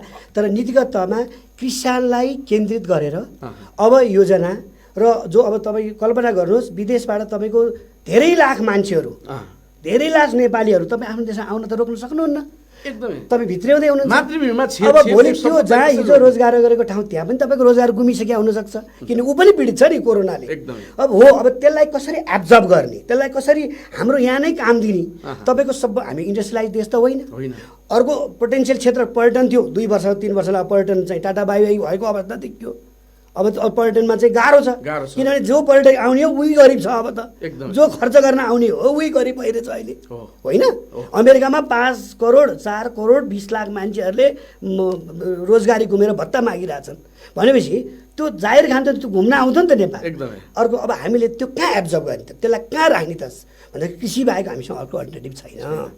कृषिका डाइभर्सिटी होला, जडीबुटी होला, के होला होइन। कृषि बाहेक तपाईँसँग अर्को ऊ छैन। मलाई यस्तो लाग्छ, मैले यो बिचमा के भने हामी नागरिकको पनि कर्तव्य छ। हामीले प्रश्न सोध्ने, यसरी छलफल गर्ने एउटा कुरा रह्यो, तर हामीले पनि एक्सनमा जानु पर्यो नि त। हाम्रो तर्फबाट, नागरिकको तर्फबाट पनि हामीले जान सक्छौँ। हामी सञ्चारकर्मीको तर्फबाट पनि के गर्ने सकारात्मक काम होइन, त्यो पनि हाम्रो दायित्व पनि होला। यहाँको पनि दायित्व छ, यहाँहरूको पनि दायित्व छ। हामी सबैजना मिलेर गयौँ भने त्यो दायित्व पुरा हुनसक्छ जस्तो लाग्छ मलाई पनि। मैले आजको कार्यक्रमबाट बुझेको निष्कर्ष पनि राउन्ड अप अलिकति म यसमा जोडियो बिट मार्नु अगाडि यति नै भनौँ। यो धेरै कुरा गरियो होइन। अब कुराले त चिउरा भिज्दैन, मदन भण्डारीले होइन, कुराले त चिउरा भिज्दैन, हामीले त कुरा गर्ने नै हो। चिउरा भिजाउने काम चाहिँ सरकारवाला हो। जसो यो हामीले यति धेरै कुरा गर्दा माथि केन्द्रदेखि होइन, शिरदेखि पुछारसम्मको होइन, शिरदेखि पुछारसम्मको जसको जे काम छ, जो जहाँ उभिएको छ, तीबाट राष्ट्र सेवा गर्ने हो भने उमा भित्र इमान्दारिता साथ काम गरियो भने हाम्रो देश विकास गर्न धेरै गाह्रो पनि छैन। सानो जनसङ्ख्या छ। र अर्को कोरोनाको हकमा लास्टमा अहिले बढेको बर्निङ इस्यु भनेको त कोरोनै हो होइन। सबै प्रभावित भएको छौँ हामी। मलाई यति 2 किलोमिटर ओर आउन पनि धेरैतिर चेक जहाँ मतलब छल्दै फिर्दै आउनु पऱ्यो, सामाजिक दूरी पनि कायम गर्नु पऱ्यो, मास्क पनि मेन्टेन गर्नु पऱ्यो होइन, त्यही अनुसार आउनु पऱ्यो। यो हुँदाहुँदै पनि अब यो भेट अब अरू पनि रहँदा बस्दा तपाईँसँग धेरै संवाद, बातचित, छलफल, क्रिया अन्तर्क्रिया गर्दै गरौँला। र एउटै कुरा म के भन्न चाहन्छु भने अब कोरोनालाई हामीले आतङ्कको रूपमा नबुझौँ अब होइन। जस्तो हिजो इबोला, सार्स जस्ता भाइरस आउँदाखेरि जुन आतङ्क होइन, मान्छे आतङ्कित त्रसित भयो, त्यो जीवनशैलीमा अब आइसक्यो। सयौँ किसिमका भाइरसहरू जो मान्छेको जीवनकालदेखि होइन, मान्छेको सभ्यतादेखि आयो होला गयो होला। त अहिले अरू भएका भाइरसहरू पनि जसरी हामीले होइन रुगा खोकी त भाइरस हो नि, त्यो त हाम्रो जीवनमा यस जीवनशैलीमा हामीसँग टाँसिएर आयो। अब हामीसँग मरेर हामी मर्दासँगै जाने हो नि त। त कोरोना पनि हाम्रो जीवनशैलीमा टाँसिएर अब टाँसिन आइसक्यो। यसलाई अब आफ्नो बनाएर यसलाई माया गरेर होइन, यसलाई थानको लगाएर यसलाई सँगसँगै लिएर जानुको विकल्प छ जस्तो मलाई लाग्दैन। किनभने अब अरू भाइरसको नि नेचर हेर्दाखेरि र यो चाहिँ फेरि चेन्ज हुने भाइरस रहेछ, म्युटेसन हुन्छ भन्छन्। अब वैज्ञानिकहरू त्यो घरको कुरा छ, विभिन्न देशको भाइरसको डिएनए नै फरक छ भनेर आइरहेछ कुरो। अब त्यो विज्ञहरूले भन्ने कुरा हो। यही समस्या हो कि सबै कुरामा विज्ञ हुन सकिँदैन। यो कहिले भन्नुभयो कि कृषि क्रान्तिको कुरा, त्यो मैले भन्ने हुँदैन। अब अहिले आएको बजेटले कति एड्रेस गर्यो बुझ्नुहोस्, विज्ञलाई सोध्नुहोस्, नबुझ्यो भने कुरा उठाउनुहोस्।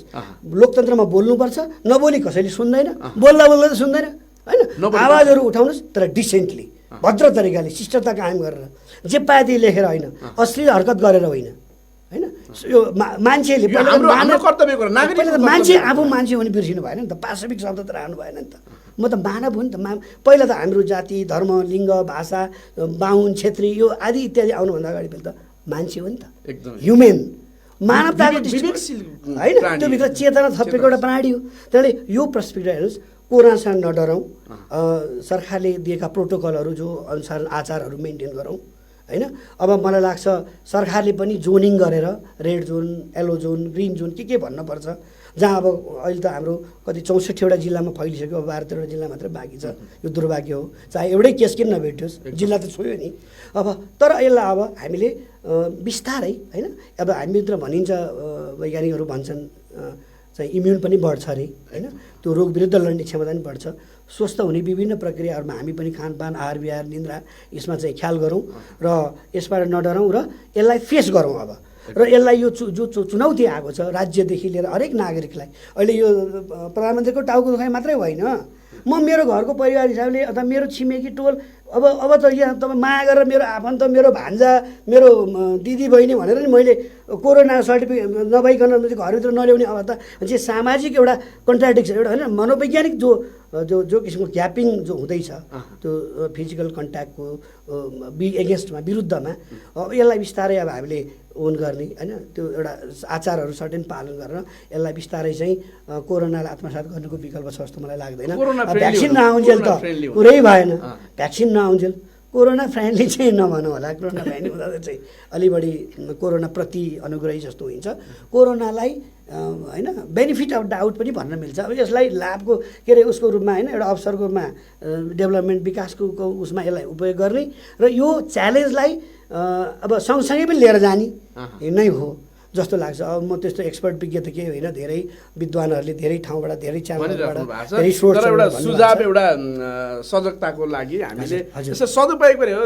दर्शकलाई के जानकारी गरौँ भने यसरी हामी कुराकानी एकदम अनौपचारिक ढङ्गबाट कुराकानी गरिरहेका छौँ। यो चाहिँ एउटा क्वारेन्टाइनको सदुपयोग पनि हो भनेर भनौँ होइन। यो दर्शकसँग हामीले यसरी कमेन्ट लिएर अन्तर्क्रियात्मक पनि होस्, अलिकति तपाईँको पनि सहभागिता होस्। यो कृष्ण मिडिया चाहिँ सम्पूर्णको एउटा मञ्च पनि हो भनेर भनिरहेका छौँ। यो बिचमा यहाँहरूसँग कुराकानी गऱ्यौँ। पक्कै पनि हामीले जति कुरा गरे पनि हाम्रोतर्फ अहिले नगरे कहिले गर्ने, हामीले नगरे कसले गर्ने भन्ने खालको नारा भयो। यो कुरा चाहिँ जति कुरा गरे पनि अब हामीले नै गर्नुपर्ने स्थिति छ। हाम्रो स्थानीय सरकारलाई दबाब दिने कुरा पनि रह्यो, आशावादी पनि हुनु पर्यो, फेरि आशावादी पनि हुनु सधैँ पर्यो। निराशा भएर म त अझै अप्टिमिस्टिक मान्छे भन्नुभयो, आशा किन हुँदैन भन्छु, साथी यो खतम भयो भन्छ नि, होइन यो पो खतम भयो, अब फेरि हामी कुर्नुपर्छ। जनतालाई त चोइस छ नि, आज एउटाले गरेन त बेठ्यो भने 5 वर्षमा त घोर्या निकालिदिइहाल्छ नि, एकदमै होइन। त्यही भएर हामी अप्टिमिस्टिक हुनुपर्छ, आशावादी हुनुपर्छ। त्यसले मान्छेलाई डिप्रेसनमै हुँदैन, बाँच्न एउटा आधार पनि दिन्छ। आशावादी के अरे आशै आशमा रह्यो मेरो जिन्दगानी भन्ने के गीत थियो नि, त्यस्तै हो। मलाई लाग्छ यति भन्दै अब मलाई पनि जो अवसर दिनुभयो, होइन, मैले यस्तो खालको सञ्चार माध्यमको सायद मैले धेरैजनाको इन्टरभ्यू पनि लिएको छु जिन्दगीमा, होइन, बिजनेस कम्युनिटीको, पोलिटिकल कम्युनिटीको, अरू सामाजिक क्षेत्रका मान्छेहरूको। तर म आफै पनि आज एउटा दिएँ र कति कुराहरू ढङ्ग पुर्याएर भने कि भनेन थाहा छैन मलाई, कति कुराहरू रुखो पनि भयो होला, कतिलाई चित्त दुख्ने तहको कुरा पनि गरेँ होला, म त्यसमा सजग नै छु। यदि कसैलाई चित्त दुख्यो भने म माफी माग्दछु र आशा छ आउँदा दिनमा नि तपाईँको यस्तो प्लेटफर्मलाई, तपाईँको प्लेटफर्मलाई हामीले आफ्ना विचारहरू राख्ने एउटा साझा थलोको रूपमा पाऊँ, होइन। एकदमै कृष्ण मिडियाको तर्फबाट हामीले पटक पटक जानकारी पनि गराएका छौँ। यहाँहरू कसैले हेरिरहनु भएको छ, यहाँहरूलाई पनि यस्तै खालको कुनै विषयमा बोल्न मन लाग्छ, कुनै कुरा यसरी छलफल गर्न यहाँ तयार हुनुहुन्छ भने कृष्ण मिडियाको यो स्टेज, यो मञ्च, यो स्टुडियो सधैँ तयार पनि छ। किनभने विभिन्न प्रतिभाहरूलाई देखाउनको लागि पनि हामीले कृष्ण मिडियालाई स्थानीयकरण पनि गरिसकेका छौँ। यो स्थितिमा यहाँलाई एकदमै धन्यवाद दिन चाहन्छु। हामी आशावादी हुनुपर्छ, हामीले हाम्रो तर्फबाट पनि दिनुपर्छ भन्ने खालको अन्तिमको निष्कर्ष मैले यो यसरी बुझेको छु। धेरैले यो कमेन्ट पनि गर्नुभएको छ, हेर्नु भएको छ। राम्रो लाग्यो भने जनप्रतिनिधि, आफ्नो जनप्रतिनिधिलाई यी कुराहरू सुझाव दिन मन लाग्छ भने यो कार्यक्रम तपाईँले सेयर पनि गर्नुहोला, किनभने जनप्रतिनिधिहरूलाई सकारात्मक दबाब पनि दिन जरुरी छ। किनभने हाम्रो कर्तव्य पनि हो, हामी नागरिक हुनुको एउटा दायित्व पनि पुरा गर्नुपर्छ भनेर बुझिरहेका छौँ। कृष्ण मिडियाको कार्यक्रम तपाईँलाई कस्तो लाग्छ हामीलाई कमेन्टमा पनि लेख्नुहोस्, इनबक्स पनि गर्नुहोस्। इनबक्समा चाहिँ गाली गर्नुहोस्, हामी तपाईँको गालीले गर्दाखेरि अगाडि बढ्न सक्छौँ। हामीले यसरी बुझिरहेका छौँ। र कृष्ण मिडिया पेज लाइक गर्न नभुल्नुहोला, सेयर मैले अघि भनिहालेँ। र कृष्ण मिडियाको आफ्नो युट्युब च्यानल पनि छ, त्यसलाई सब्सक्राइब गर्नुहोला, फलो गर्नुहोला, अरू प्रोग्राम पनि हेरिदिनु होला, हामीलाई सुझाव दिनुहोला भन्दै आजको यो रातको समयबाट सम्पूर्णले साथ दिनुभयो धन्यवाद, एकदमै धन्यवाद दिन चाहन्छु। एकदमै माया गरेर हेरिरहनु भएको छ, कन्टिन्यू एकदमै धन्यवाद दिन चाहन्छु। नमस्कार, शुभरात्रि। नमस्कार।